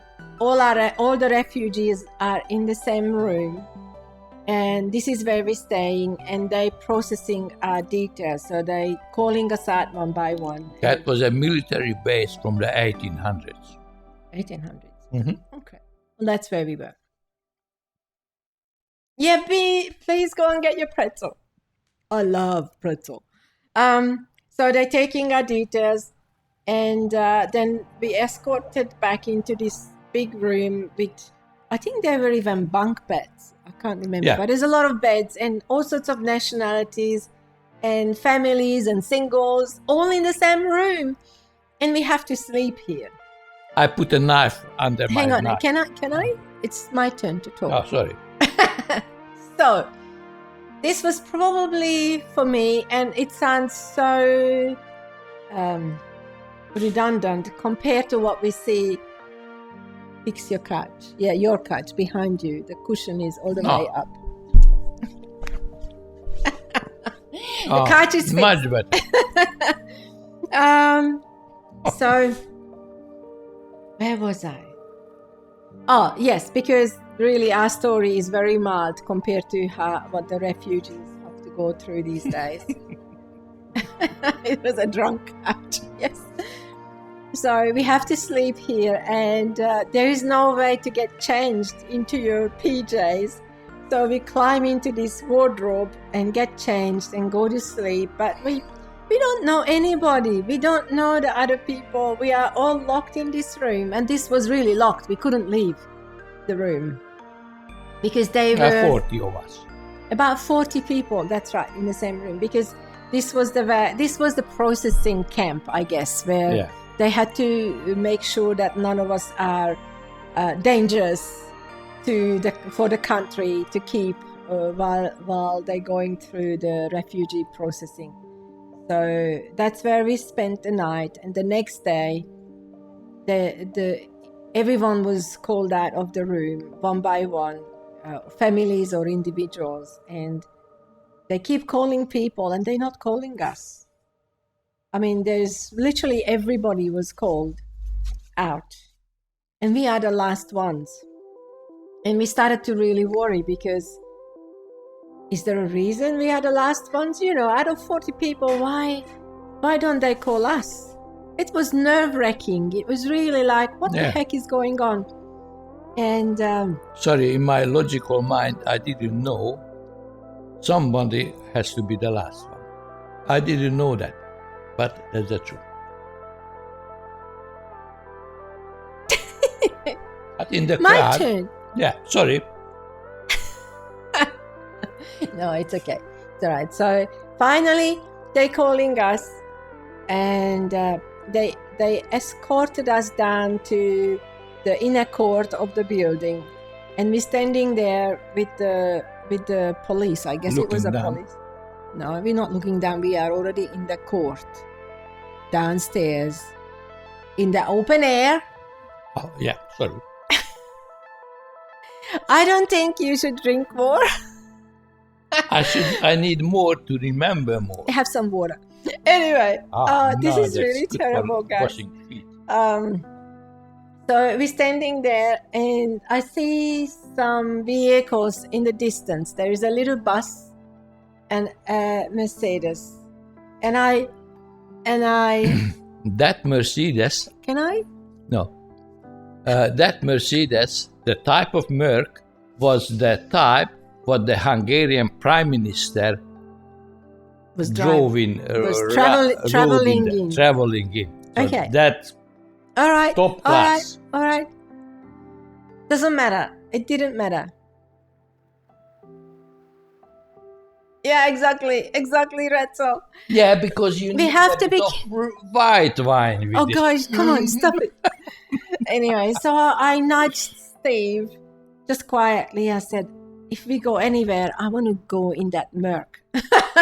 I didn't know, honestly. I was only joking. I was just joking. And this is she. And sure enough, Bed of Joy. Hello, beautiful. You see, Taj, exactly. Welcome to the chat, Bed of Joy. We are having a half tipsy conversation. Yeah, that's not the local pub, but we are sharing a story because the Hungarians, beautiful Hungarians, were specifically interested in how we ever left Hungary. So this is why. Yay, go Pretzel! And so where is Retzel? He's there. Stop it. So we decided, because Retzel said he would love to hear our story. So we decided we're going to congregate with you guys at the time when it suits you best. And we're going to share our story in English. So that's why we are here, and we try to stay cohesive. Pretzels are important for the Retzel. Exactly. Yeah. So we are at the stage of our story where we are now in Austria. We have been we reported to the police, and now they processed our information, and we're waiting for the next step of our stay in Austria until we can fly to Australia. Oh, good idea.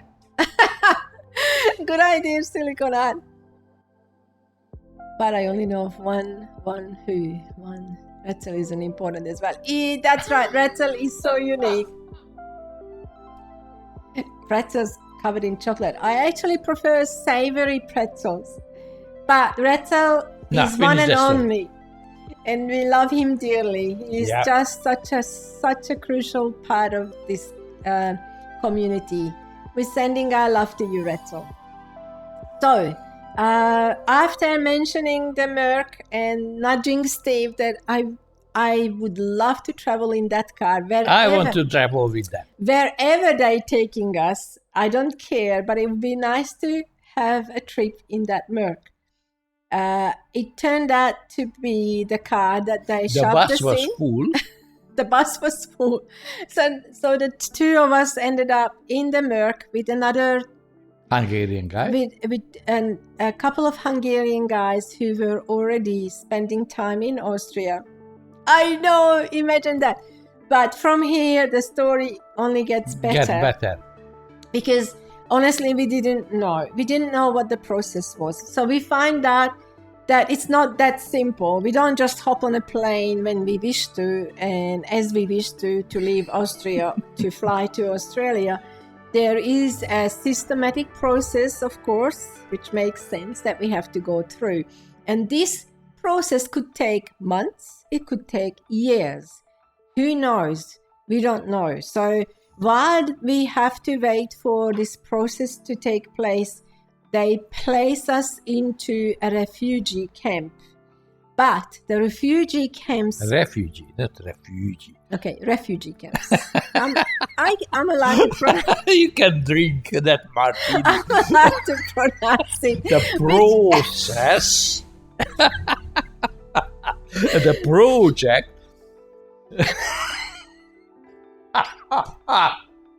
Okay. No, so that's not the local pub. Anyway. Yeah, Steve needs to take time out. Anyway. It's okay. This is nice. Yeah. It's starting to be embarrassing. Thanks, Frank. Anyway, lucky break. Yeah, what a lucky break. So anyway, we are being taken. Yes, we both are. So the Hungarian guys sitting in the Merc with us are telling us what's going to happen next because we don't know. I'm just reading the notes. No, what? I tell the story. Never mind. Yes, he has the giggles. Okay. So these two guys in the car with us are from the place where we are being taken. Okay. And they telling us, they're describing us the place while we are in the car and traveling. Exactly. So, and we listening to them and we like, is this real? It can't be. But this is the story they're telling us. They're telling us that they are from a place in Austria. It's the most beautiful holiday destination.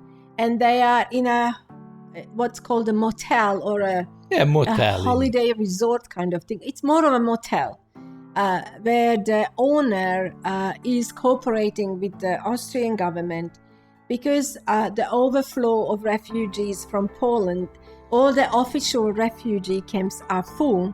So they had to organize alternative accommodations for the overflow refugees. And we happened to find this place. We happened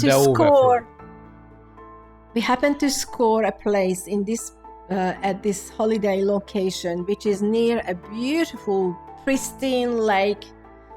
And the accommodation is upstairs of this hotel where 60 Hungarians are being taken care of. We have our own room with the view of a beautiful mountain and the lake. The lake and the mountain on the other side. And we are being offered beautiful meals every day, a tiny bit of pocket money. Breakfast, lunch, dinner. A tiny bit of pocket money, all the personal care needs. And on Sundays, these people cook specifically Hungarian dishes for us and offer us a pint of beer with the meal. Half a liter. I know. And we said that can't be true. We can't believe that. We were really suspicious. And But even your girlfriend. Hang on. Can I sorry. finish? Irene story. I know. So when we arrived to this place with the Merc and these two young men, we just couldn't believe our eyes. It was like, what?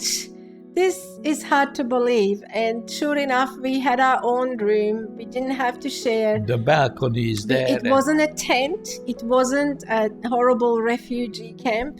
It was just a beautiful place. And they really took care of us absolutely wonderfully. And we were with amazing Hungarians. I know, it's hard to believe. Should be having more. Silly Konrad. So that's where we settled. Unfortunately, because Steve didn't have a camera, we don't have a lot of photos. I'm going to look for one that was taken in front and after of this place. But so that's where we spent 6 months. Not a year, not two, only 6 months. And during that time, we had to go through a process of interviews with the Australian embassy, have medical checkup and all sorts of things, paperwork, and also I think the political and whatever refugees you can talk about that. Economical and political. So you can talk about that. We arrived, we settled down. And you're looking for the picture. I'm looking for the photos. So that was when we traveling towards this motel in the Merc, the guys just saying, oh, that will be this and that and cooking food and you will be treated as a husband and wife and the lake is there across the road and that's so beautiful. You have to swim there and I mean, you thinking on the old mentality, you must be kidding. Just, are you all crazy here or what? Okay, I've got one photo. So this is quite blurry because it's a photo of a photograph, but this is not long after we've been there and it is in front of this hotel on the grass. I'm so sorry. But this is what we've got there.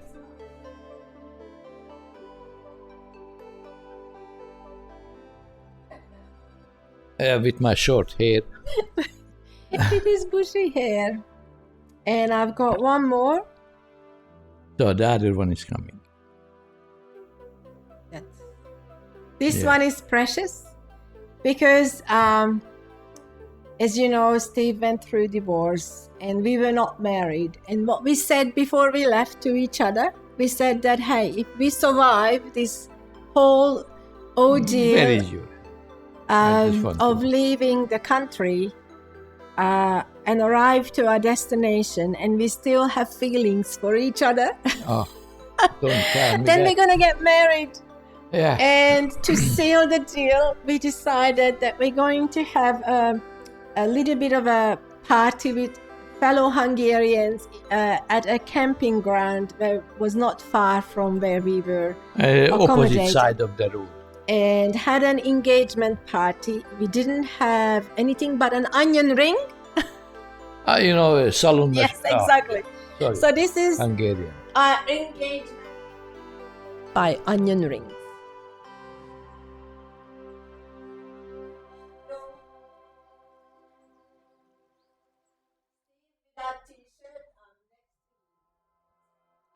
I was so poor, I didn't have t-shirt. The ceremony is starting.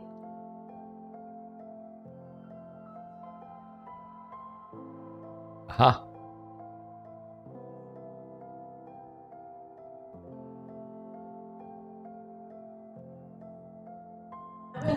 find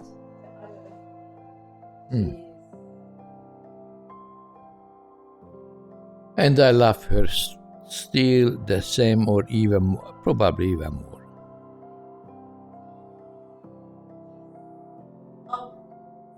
The kiss. That's the kiss. So there you go. This is our That kiss journey. Is forever. There. Okay. So what did we do next? So from there, we went back, as the process goes from sold the diamond and blah, blah, blah. We And spent a waiting bit of time in Austria and tried. And So finally, we've got the, Can I just say something? Yeah. So we arrived in Austria in May. Thank God, because we didn't have a lot of clothes, and summer was. We spent the whole summer in Austria, which didn't need a lot of gear. Not of winter gear. While we were waiting for the paperwork to be processed, which no one could tell how long it will take. So the time is ticking. So the only thing, although it is all beautiful, but in the back of your mind, it's still like, but what's going to happen next? How is it going to all turn out? We had no knowledge, no way of knowing how long, how we don't far, know, how big, how small, how difficult, how easy it's going to be. So as much as it was perfect in a way, or we've been looked after absolutely beautifully, we didn't have a car, so we actually hitchhiked, believe it or not. And that was working quite well. An accepted way of traveling. We hitchhiked to neighboring towns and looked around, and it was quite amazing. It came to August before we actually got an official paperwork to declare that we are now political refugees, which meant that with that paper we could actually get casual work locally, because we didn't have legally and locally we could work casually. So then we went and looked for work. I ended up working at a restaurant, which was beautiful. It was an Austrian Chinese restaurant. The owners, one was Austrian, the other one was a Chinese lady. I have to hold my beer. Take the thing out. Hold my beer. Hold my I'm beer. holding your beer, darling.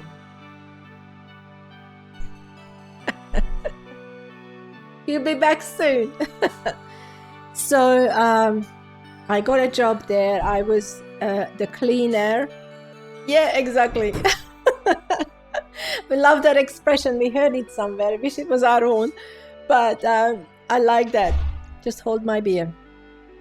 And so I worked there as a cleaner, and the people were absolutely beautiful there. I cleaned the kitchen. They had a few guest rooms and a big swimming pool in the middle of the building, and sauna and things like that. So I was in charge of cleaning all that place. I didn't speak German, didn't speak English, but these precious things, they were so beautiful. And I wish, that's one of my regrets, I guess, that I could never go back there to thank them, because we could never go back there. We didn't have the finances to travel back often. But the Chinese lady, the Austrian lady, every day at lunchtime that was the end of my shift, they would invite me into the restaurant, which was a fancy restaurant. They had white tablecloths, and the chef would cook lunch for them, and they invite me to share that lunch with them. It was incredible. Isn't that amazing? I mean, I'm a refugee. I'm cleaning for them, and they decided that I'm worthy to share lunch with them every single day while I was working there. It just blew my mind. And the Chinese lady, I still remember, she would sit with me, next to me, and she would say, "You've got to learn English. You can't go to Australia and not speak English." Oh, you're such a darling, Reza. I don't know, their heart was beautiful. They really was. So she would pick up a spoon and she would say spoon. And I would say spoon, glass. So she would try to teach me Hungarian. They even invited me to cook a meal for them because I love cooking. You might not know that much, but I do love cooking. So I decided I'm going to make them a lovely Hungarian meal, which was a it was a kind of a goulash thing, but made out of mushrooms. And I was so excited. Yeah, I know. It was so sweet. So I cooked them a meal, but this was a Chinese restaurant and I couldn't tell the chili apart from sweet paprika because we normally use sweet paprika for cooking. So I put a whole bunch of chili in the dish. It was so hot. They couldn't enjoy it. Anyway, so that's a funny story. And also that I had to clean the swimming pool and I'm not a very good swimmer. And so what the Chinese lady did, this is so funny. She would put a chair in the swimming pool for me to stand on top of so I can vacuum the side of the pool. And I love that too.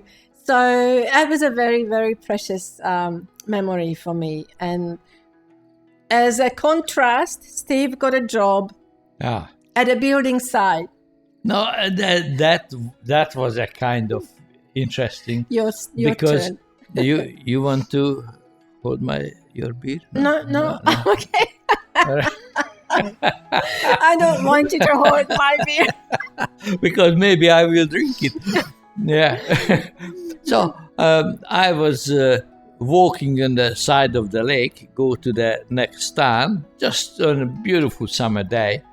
And I just saw a building site. And in Europe, they start the building to dig a big hole because they build a concrete basement and blah, blah, blah. So the local building, regulation demands that.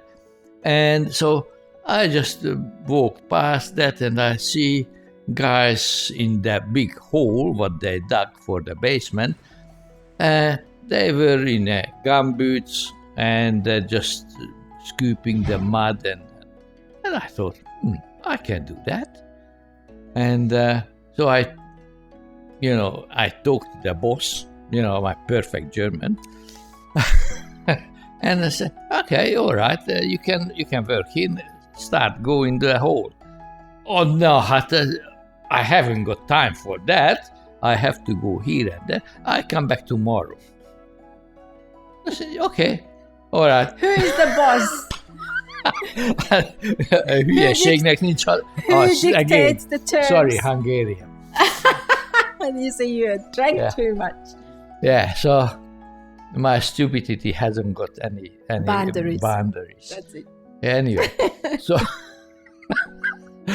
yeah, and then so next day I went back. They gave me a gumboots and a pair of gumboots. A pair of gumboots, and here is the bucket. Here is the went done, and guys, I could not believe it because before I saw the guys, they're doing this and they're moving very slowly and just doing. So that was my turn. I put the gumboots and hop in the mud and so what you I couldn't move myself. So what in you had the to mud, do is plus the mud. Okay, you had to scoop the mud into buckets to empty the ditch, to be able to pour concrete in. Yeah. Oh, so that was. I thought I'm going to die there, but anyway, I survived that, and then came to the part when they prepare to the concrete to be poured in, and the concrete walls and all this, the dividers. Yeah. So they build all the structure around it, and sure enough, I'm just carrying one of these huge plank or beams. I had these gloves on, And one of the structure part, what I thought I will catch when I step over on the wall, and sure enough, that wasn't secured, and the whole thing's moved, and I fell down, and bang, whack my hand on the steel part, and that was, I thought, it was terrible. I didn't dare to take my gloves off, because to see maybe my little finger won't be there. But I did that, and it was still there. So I started to try to move it, but as the muscles pulled it, because the bone was broken, it just went off. Oh my goodness, it was hurting. And so I showed it to the guys and the boss, and okay, that's no good. So they took me to the hospital, because I was employed. You're so true, Rino. Yeah. Yeah, it was terrible. Yeah, I went to the hospital because I had the paper I can work legally, but I wasn't on the paper somewhere in their book. There is no healthcare or whatever. I just said okay. I didn't tell exactly how it's happened. So anyway, I just took me to the hospital, and they put a plaster on it and all these things. No, they had to put a pin in. No, that came later, because did you? Yeah, because sorry. Yeah, they plastered it, and I walked home, and Irene was fainting. Of course, what happened with me, and I just said, okay. You put an X in your foot? Oh my goodness!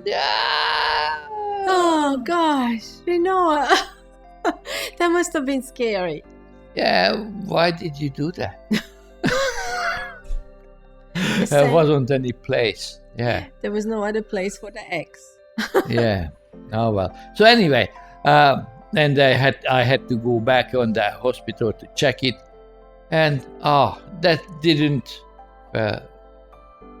Tree fell on a shed when I was 14, and I was cutting the tree. My goodness. Oh my goodness! And you sleep. That must have been horrifying. Oh gosh. Yeah, exactly. We're here too. So anyway, I went back to the X-ray. How is it healing? No, it's not healing well. So we have to break it. Oh, thank you very much. So because that was a little bit off, not the bones were not meeting. Not meeting. That's a little bit off because the muscles pulled it in the wrong way. So they had operate it, break it and operate it. So they put me to sleep. No, actually not to sleep, because I saw it. Anyway, so they just did something. They put a pin in it to hold it in the right position, and off you go.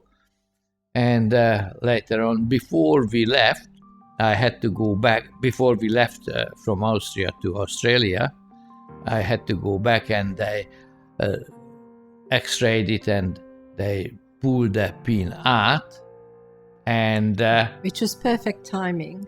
Just perfect timing. But I ended up with the little finger, because that was the broken one. It's like that. It wouldn't bend. That was like that. I could not straight. Okay. So I came here to Australia, and with the little finger was bending like that. That's ridiculous, because I had some coins in my hand just falling out. Money falling out of my hand. That's it wasn't right. functioning. No good. It wasn't functioning. But anyway, so we left Austria in October, which was amazing. So we got our paperwork. And what was really beautiful is that, Yeah, exactly. Yeah, that was the terrible things, you know. That's very dangerous. When money leaves you like that, And that's not on. that's unacceptable. So we actually didn't have to even pay for the tickets. It was an amazing organization called Caritas Better if I put this one. that took care of the expenses of our travel. So they flew us to Germany. Was it Germany? Germany first. And then from there we hopped on the plane to Australia. Money order for that here as fast as it was. If you are not careful enough. So true. But I have to mention something. There was no knowledge of Australia in our head, no knowledge of Australia accessible to us.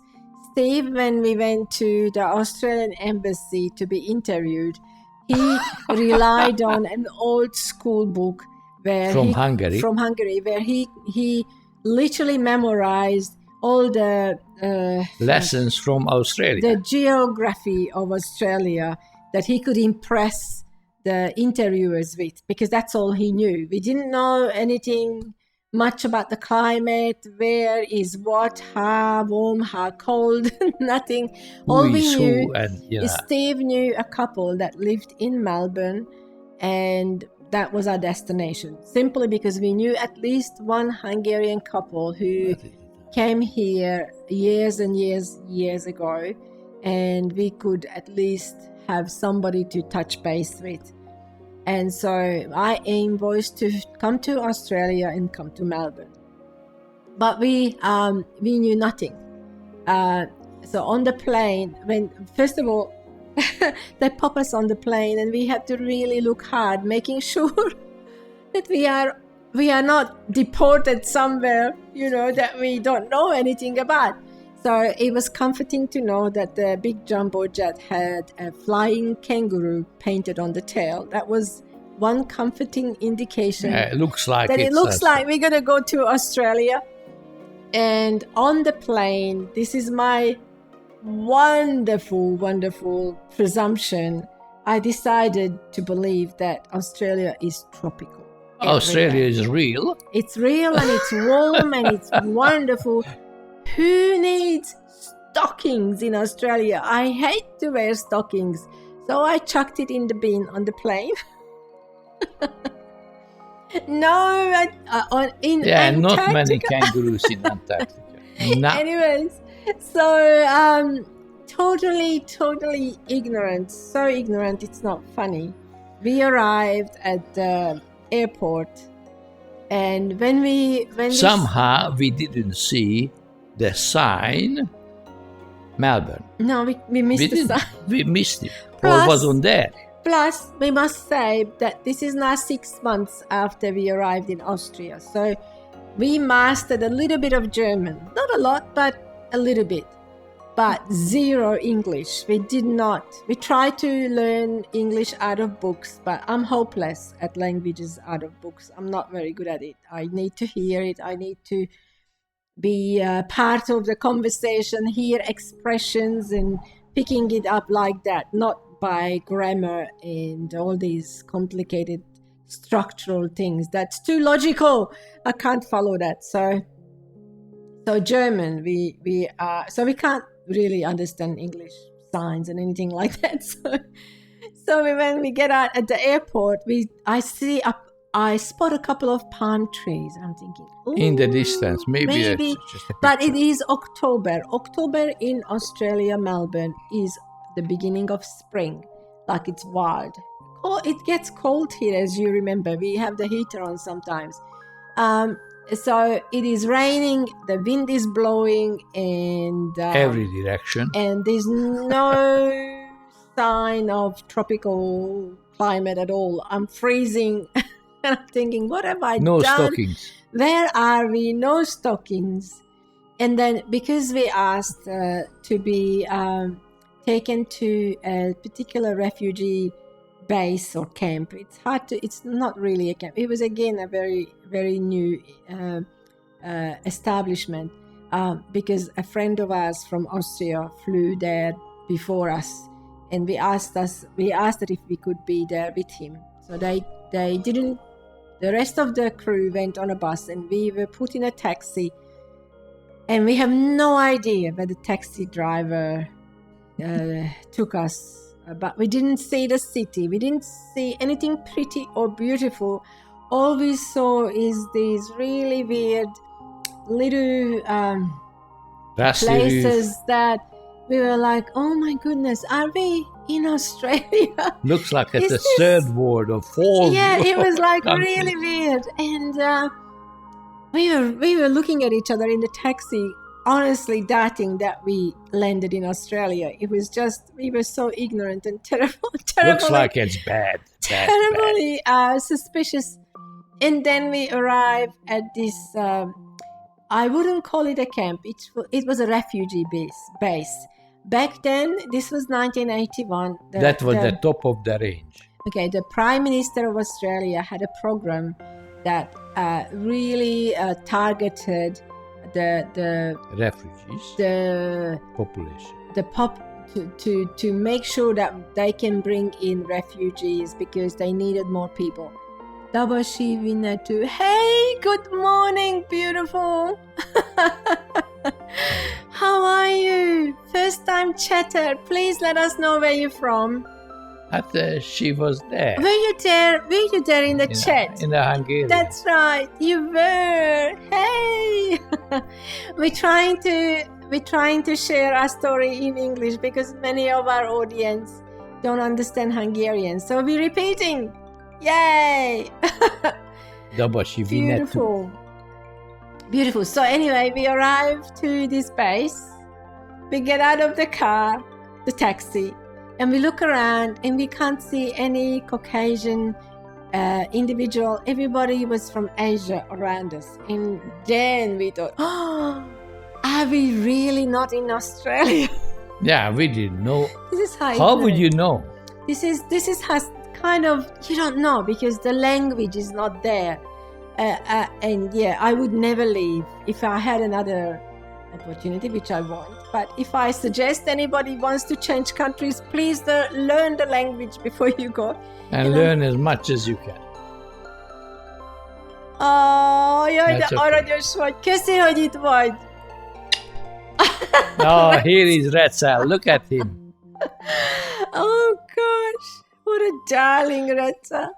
Retzel does not speak Hungarian, but he was very impressed with this one word, drágaságok. So he's gonna stick with it, which is darlings in English, darlings. And the reason I use darlings because I don't know your real names, so I have to say something or call you something that is permanent. Yeah, okay? And hard to pronounce that. Darlings, you're all drágaságok. So that's that.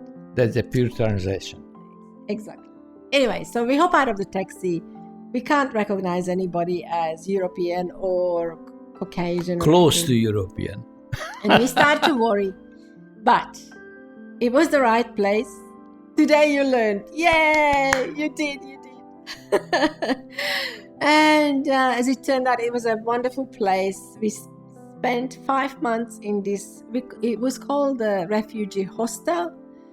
They again took care of us. They fed us. They gave us a tiny bit of pocket money. All our personal care items were taken care of. And on top of it all, they had a program that we could join, which was to teach us English. So the reason we stayed there for 5 months, because we went through that program twice. We were desperate to learn English. We knew how crucial that was. And so what we tried is to at least learn enough before we leave the hostel that we are able to ask questions in a way that whoever answers us will only have to say yes or no. Because if they say anything else, we would not understand. But we failed. Because these people are so polite, they wanted to talk to us. Conversation. Oh. Anyway, so after 5 months, we met the Hungarian couple. During the 5 months, we met the Hungarian couple that Steve knew before we came, and they also had other friends. And during our stay in the hostel, there were several important things happening to us. One, Steve's dream was always to have his own business. He wanted to start an adventure one way or another. So he started to work on greeting cards, designing them. I don't know how. And making them. And making. How did you make them? I can't remember. I can't remember, but I can't remember. But he also, my art school, when I went to art school, I didn't do painting. Drawing and painting was a general subject, but then there were specific areas that we had to be assigned to. And I started in graphic design, but when I failed in maths and English, I had to repeat the year. And the specialty courses were so small that I didn't have room. You're doing well, beautiful. And we're doing good.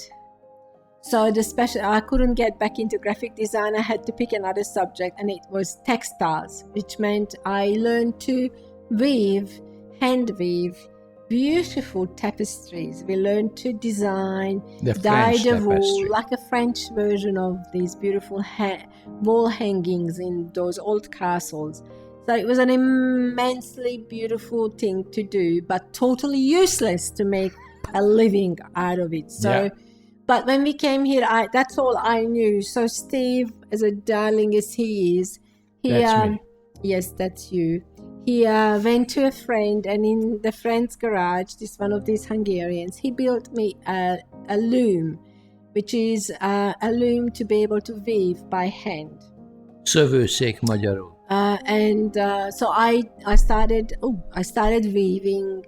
I dyed my own wool. I did some design. I actually have a picture of that very first and one and only piece of artwork.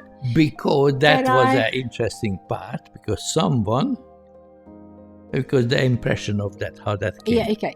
So, and I'm going to show you this artwork in a minute. What impressed me most when we arrived here was the sky. The Australian sky is more blue than any sky I've seen in Hungary. And to much me, closer. It was like so deep and so much closer. And the other beauty was that we could see from this hostel was the gum trees that we've never seen before. So these two together, and there were gum trees that had pink bark and the leaves and all that. So this artwork that I made in this hostel. Have a look at that.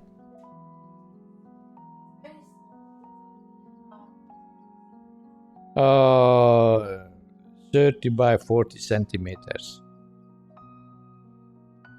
So it is totally hand woven. I dyed the wool, and it's a very precious thing. We don't have it anymore. We gave it away as a gift. But that was the start. So we worked on this. Thank you so much, guys. And Steve also got his license, which is another funny story. You want to share that?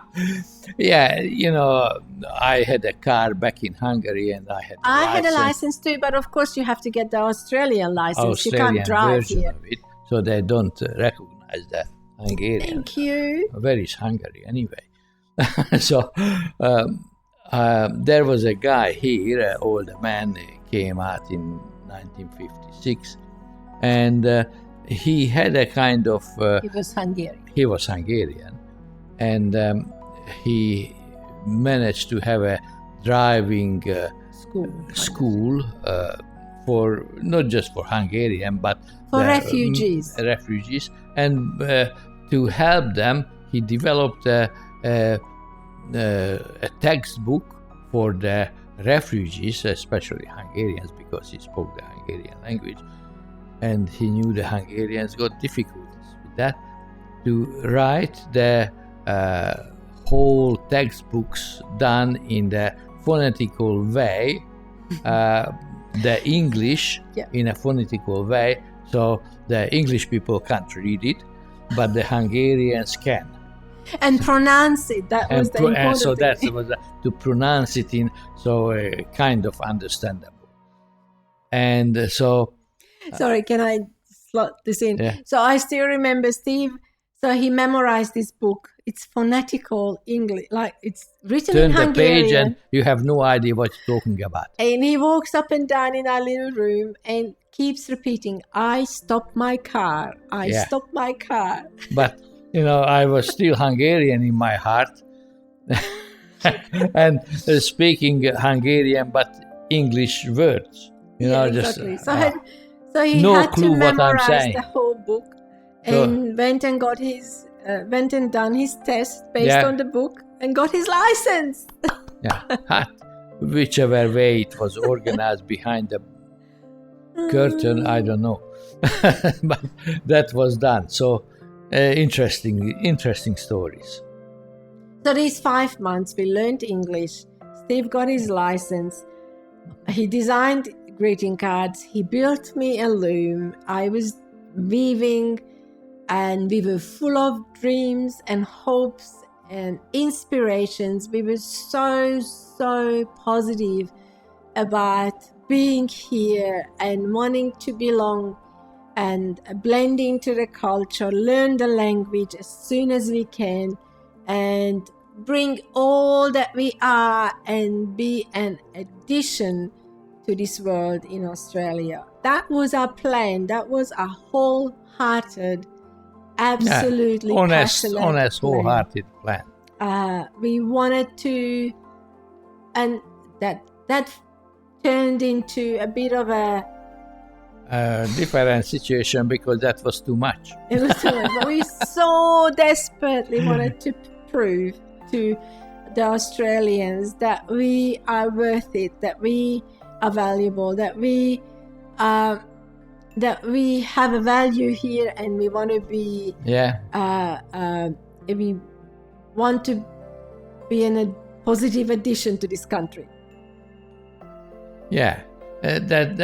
This is how it was, and that's backfired so many times. Tagaran, that's the keys. You see, we didn't look for, although obviously the people were so dear to us, the Hungarians that helped us at the beginning. Even moving out of the hostels, a Hungarian couple helped us to rent an apartment, a flat, because we didn't have enough English knowledge to be able to do it. We officially. needed credentials and support and blah, blah, blah. So they were wonderful. But we honestly, purposely made a decision that we're not going to look for Hungarian groups or the Hungarian whatever, or we want to belong. We want to integrate. We want to call this our home country. And because of that, from the very beginning, Steve and I, as we progressed in speaking English, we decided to speak English to each other. You know how hard was that to hear it when she said, I love you, and not Hungarian. Oh, I know. That was hurting. But it was on purpose. It was on purpose because we didn't want to stick out as refugees. We did in Australia back then. They called the foreigners WOGs, V-O-G, and we didn't want to be W-O-G. Sorry, W-O-G. That's my spelling. We didn't want to be called WOGs, although we couldn't get rid of our accent, but we desperately wanted to belong, and it was heartbreaking. It was a heartbreaking process because this is the 80s, and I know there is possibly much less prejudice against foreigners, which is weird because these days because everybody is a foreigner in Australia, but there is still prejudice. But back then we copped it, unfortunately. Yeah, in full blast. Yeah, full blast, and we did our best to learn, to find work. I couldn't find a job for a long time. Steve worked. He got a job first. And just remember, we still didn't speak fluently. So I was scared to pick up the phone and answer if it rang because I was scared I won't be able to understand if someone was talking to me in English. So how dare they talk English? So the first 6 months in this flat, during that time, Steve got a job at a company where he could build scale models. Yeah. So that was amazing with his broken English. And then that very company also offered me some freelance work for an exhibition they had. Graphics work. I was able to design some graphic displays, images for a special lighting that they wanted to promote, and got paid for it. And then we moved out of the flat 6 months later, and rented a house. And by then, this company also hired me. I ended up in the art room and helped again with broken English, but I was creating artworks for displays. Like this company was creating display units and signs for the real estate industry. And I had to do this presentation, whatever. Anyway, it was great. Steve worked in the factory, and I worked in the art room. And it was hard because the Hungarian event, when we talked about these things, I just put it in. I worked in the factory, and that was the first time I learned the 10 most important swearing words. That was the English course in real life. And the Hungarian guy said just at the podcast a couple of days ago, Gibbon Rickes said, "Oh, the trade language." And that was I cracked out on that. He laughed and laughed and laughed because the trade language. There was no trade other language. Words. Trade words. The specialty words. The specialty words. To every second word is that, so you don't know what they're saying. You're just hearing the swear words. Anyway, so that's where we ended up. And then not long after, what was it? No, that's not true. This was 83 now. When we decided, no, we didn't decide anything. Remember we arrived in 1981. And now we are in 1983, working for this company, struggling with language, but doing our best. And that's the downfall, that Steve was so adamant to prove that he's useful, that he knows his skills. We wanted to prove ourselves. That he's very good at what he's doing. But the people in the factory didn't want him to be that good. So it backfired, and we didn't know that it would happen. We thought they would embrace knowledge and experience and expertise, but it didn't. It actually created a rift between us and the rest of the bunch, and it turned out ugly a little bit. But we had to persevere, and towards the end of 83, we find out that I'm pregnant. With silicone art. So we kind of, the proper thing to do when you're pregnant, you have to get married, because we still weren't married. Yeah. I know. So happening. Yeah. We quickly arranged our wedding, which was, we know hardly anybody. How do you get married? Exactly. So we got to know our neighbors who were an Italian and Polish married couple, and they took care of the whole thing. They kind of knew what to do. So we invited a marriage celebrant to the house that we rented. We invited the neighbors. We invited the handful of Hungarians that we knew by then, and we got married in a lovely little house. And I still don't understand, what did I say yes to, but I knew because what she said, the English, because it was in English. But I knew Irene, and I wanted to marry her. Oh. So we got married, but then this cheeky silicone art, he decided to come early. So He was in a hurry. This was October when we got married. That's it. I did. All the money he but had. I find that better if I count it. Hey, can you imagine a house we're renting? We hardly have any furniture. We don't have furniture. We don't, because we just moved in. Oh, well, not long ago. A few months We before. haven't got money to buy anything, so we actually had to borrow money to get married. And this darling, and that's his beautiful talent, he decided he's going to build some cabinets for us because we have none. So at least we can put the record player on something so we can have music and to dance during our wedding. So he built, and we still have the same cabinets, believe it or not. And they're still good. Still good. Still good. This was back in 1983. I can't believe it even to say that. Anyway, it got repainted a few times, but... No, just once. You did it. Once. I did it, yes. But anyway, so he built furniture and we had a lovely wedding. It was beautiful. It was very private and intimate. And we don't have photos on my phone. One day I will dig them out and share them with you.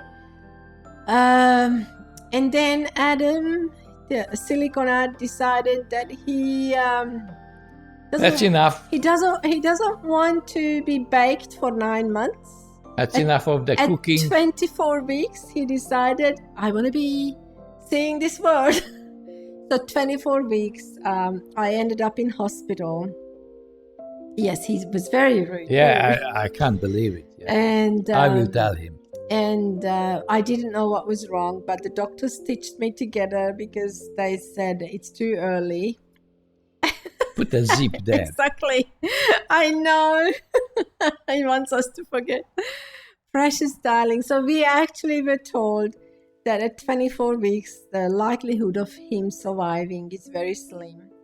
But they're going to do their best. And they did. They really did. But it was heartbreaking.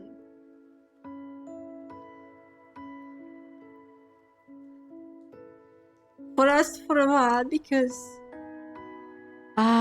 it was hard.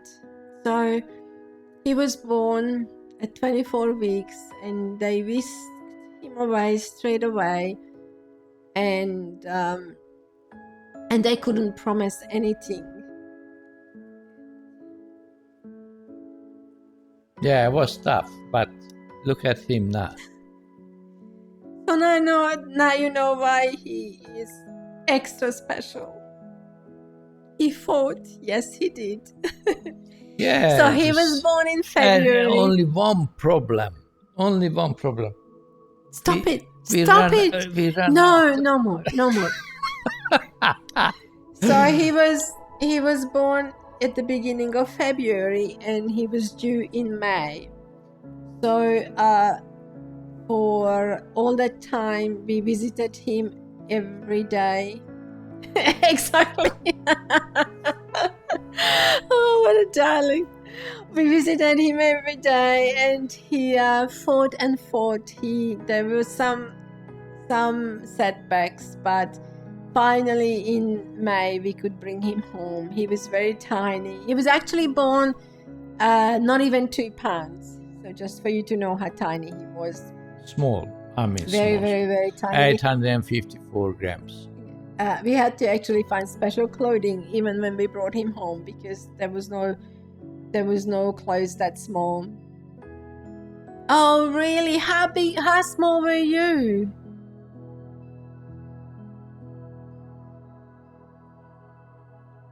My goodness. 4 pounds. Yeah, well, that's amazing, you guys, to make it too. With twins, it's often the case, isn't it? Were you? So you were not full term either, were you?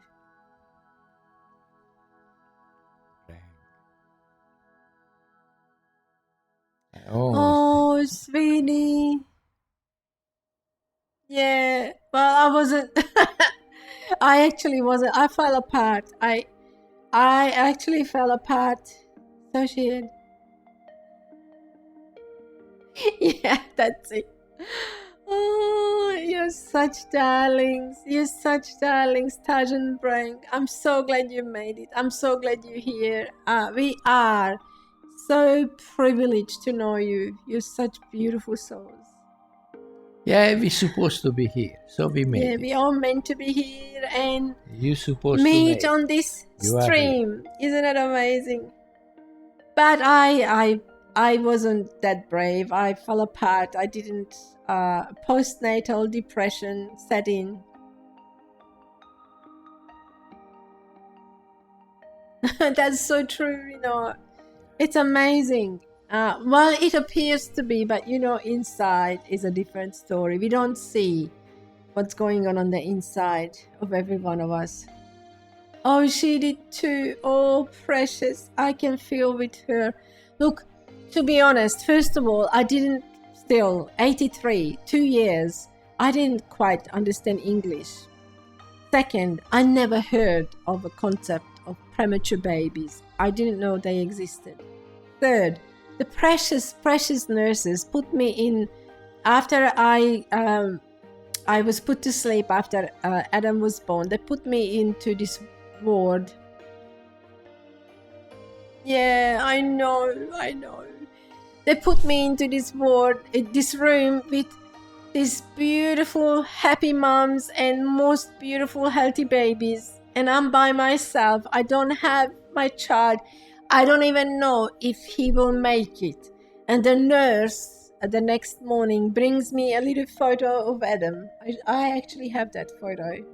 And just shows a Polaroid it to me. picture. A Polaroid picture.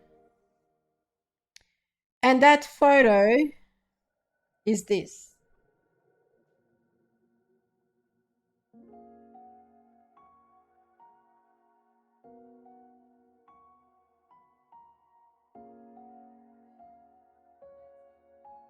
That's him.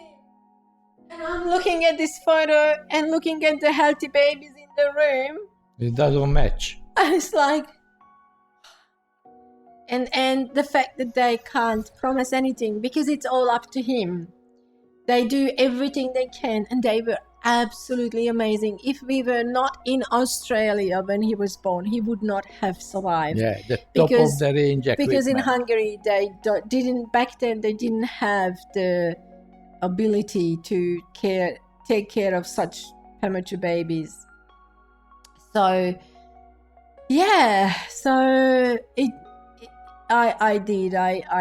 I cried a lot. I couldn't stay. I wanted to go home, but I didn't want to go home because I couldn't leave him behind.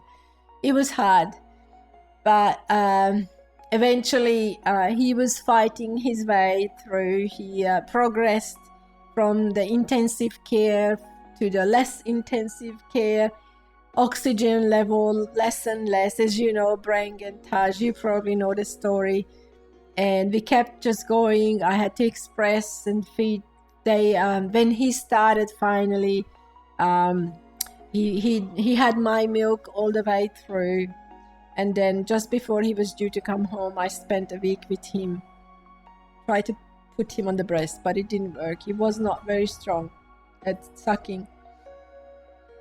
So he came home, and that was the next thing, to bring him home. And I was thinking, oh my goodness, a whole troop of experts were looking after him till this time. He was 4 pounds, just over 2 kilos when he came home. Just made it to 2 kilos when he came home with us. And now this life depends on me. Oh gosh. That was such a shocking realization. And I loved and adored him, but I was scared out of my brain to know how to look after him. We didn't have any family here. Remember, we were just us. Yeah. So true, it is. I know. And the very thing, I know. How exactly. dare they do that? And the very thing that he wasn't very good, he never ever had. You know, the full bottle is about this big for babies. this was his standard size of baby bottle, and he never finished even that. And I was so worried that I can't breastfeed. And then thank God the local nurse came and she said, you know one thing, a baby will never starve themselves. So if they can't suck on the breast, just give them the bottle. So we started doing that, and gradually he started putting on weight, and we started to become more and more calm, and just realized that he's amazing, and he was just the absolute middle of our world, the center of our world. We were so proud and happy with him. And yesterday I ate a full size of Parma and the beer. Our mom couldn't breastfeed either, and she was told the same thing. Amazing, what a similar story. I'm going to sneak away. It's almost 11 here, and it was a long work day and week, very sleepy. So thank you so much for sharing your story and your details. It's so amazing and inspirational how amazing your family is. Thank you so much. I'm so glad I have found this stream. Oh dear Retzel, we are so glad you find us. We really are. You're one special superhuman beings. Have a good night's sleep, a good rest, and you can always watch the rest of it if we carry on much longer. It's been 3 hours. How are you guys going? You can just shut us up because we can carry on. But good night to you, beautiful. That's a life story. Yeah, we've got so many details. But this is how we left and this is how we began.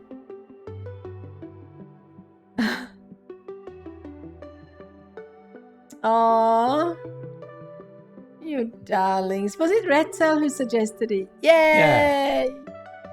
Good night, beautiful. We love you so much.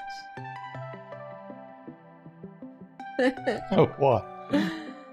Oh, you're such darlings. Anyway, so that was Adam, and then our daughter Sandra was born 3 years later.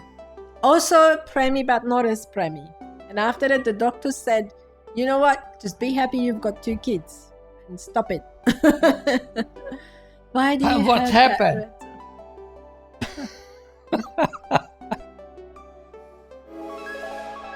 Oh, to the best parents, lots of love. And to the best boy ever. We love him so Thank much. You, do not feed Steve. Oh, we couldn't see that. Oh, that's funny. And why? Because he might sober out. Is that what it is? Your darlings. Okay, so you let us know. It's been 3 hours. We're happy to shut up and finish the stream. If you've got any specific questions, you want to know anything, now is the opportunity, now is the time to ask. And if you're also tired, which I can imagine, just let us know and we wrap up and go and have lunch. Yeah, and next time we finishing the other half of the story. No, next time we're going to paint. Oh, next time. Because Mai as well, we should just paint, shouldn't we? Yeah, from time to time. Daylight saving. Oh, I'm so glad, Taj. So daylight saving starts in April. I didn't realize how late it is. I know. Thank you, We're far from perfect, beautiful. We just somehow make it. Just doing it. Somehow looking for, I guess, the meaning of the real values, I guess, of life. The real values, not the fake stuff, but the truth, and what makes a real big difference. And that's what we're here for. Hopefully bringing and making a difference in other people's lives. The same with my art and the same with our story. We survived. There was lots and lots of hiccups here in Australia too. That's another story. That's something we're going to share next time. Different business ventures and success. Because we went and bankrupt. failure. We lost our house. Financially, we were absolutely zero. drained. And I went in 2004, I went into a really dark place, but I came out of it, and the reason that we are here and I'm painting is the fruit of that victory. So we love you guys. Oh, that's so good to hear, Brang. This is how we came to be. And look, we're gonna let you go. We're gonna say goodbye so you can all go to bed and have a good night rest. And we will be back on Wednesday with paintings. And as I said, the time slot will change again in April, early April. So after that, when it settles down, we're gonna do 2 streams. We're gonna do one for you guys again that suits you most, and one for the European audience, so what suits them best. Oh, thank you so much, everybody. You're such treasures. And Martinis, yeah, exactly. He's a beautiful boy. He's just an absolute pleasure. We love him dearly, and I love our daughter dearly, and we love you guys dearly. You are our extended family. Honestly, we miss you every time we're not around, and we will see you when we can. Yeah, that emote, Martini emote. What's going on? Someone needs to make it. Anyway, we love you guys so much for being with us. Thank you for being part of our life. You are cemented into our family forever. Looking forward to sharing a lot of time. Treasuring. Talk to this. I forget. Treasuring our relationship. Thank you guys. Have a good night, good sleep, and we might see you on Next Wednesday. time. For you, Tuesday. Irene is drunk. Yeah, not enough. No, there is a glass of wine. Just a little. I haven't even touched my wine yet. So you missed out on that. Imagine that. Imagine. Me and Taj will have some more photos we will share. Oh, we can't wait to see that. Yeah. Good night, darlings. Everybody. Good night. Bye. See you later, guys. Love you both. Both, all of you. Okay. See ya. Bye.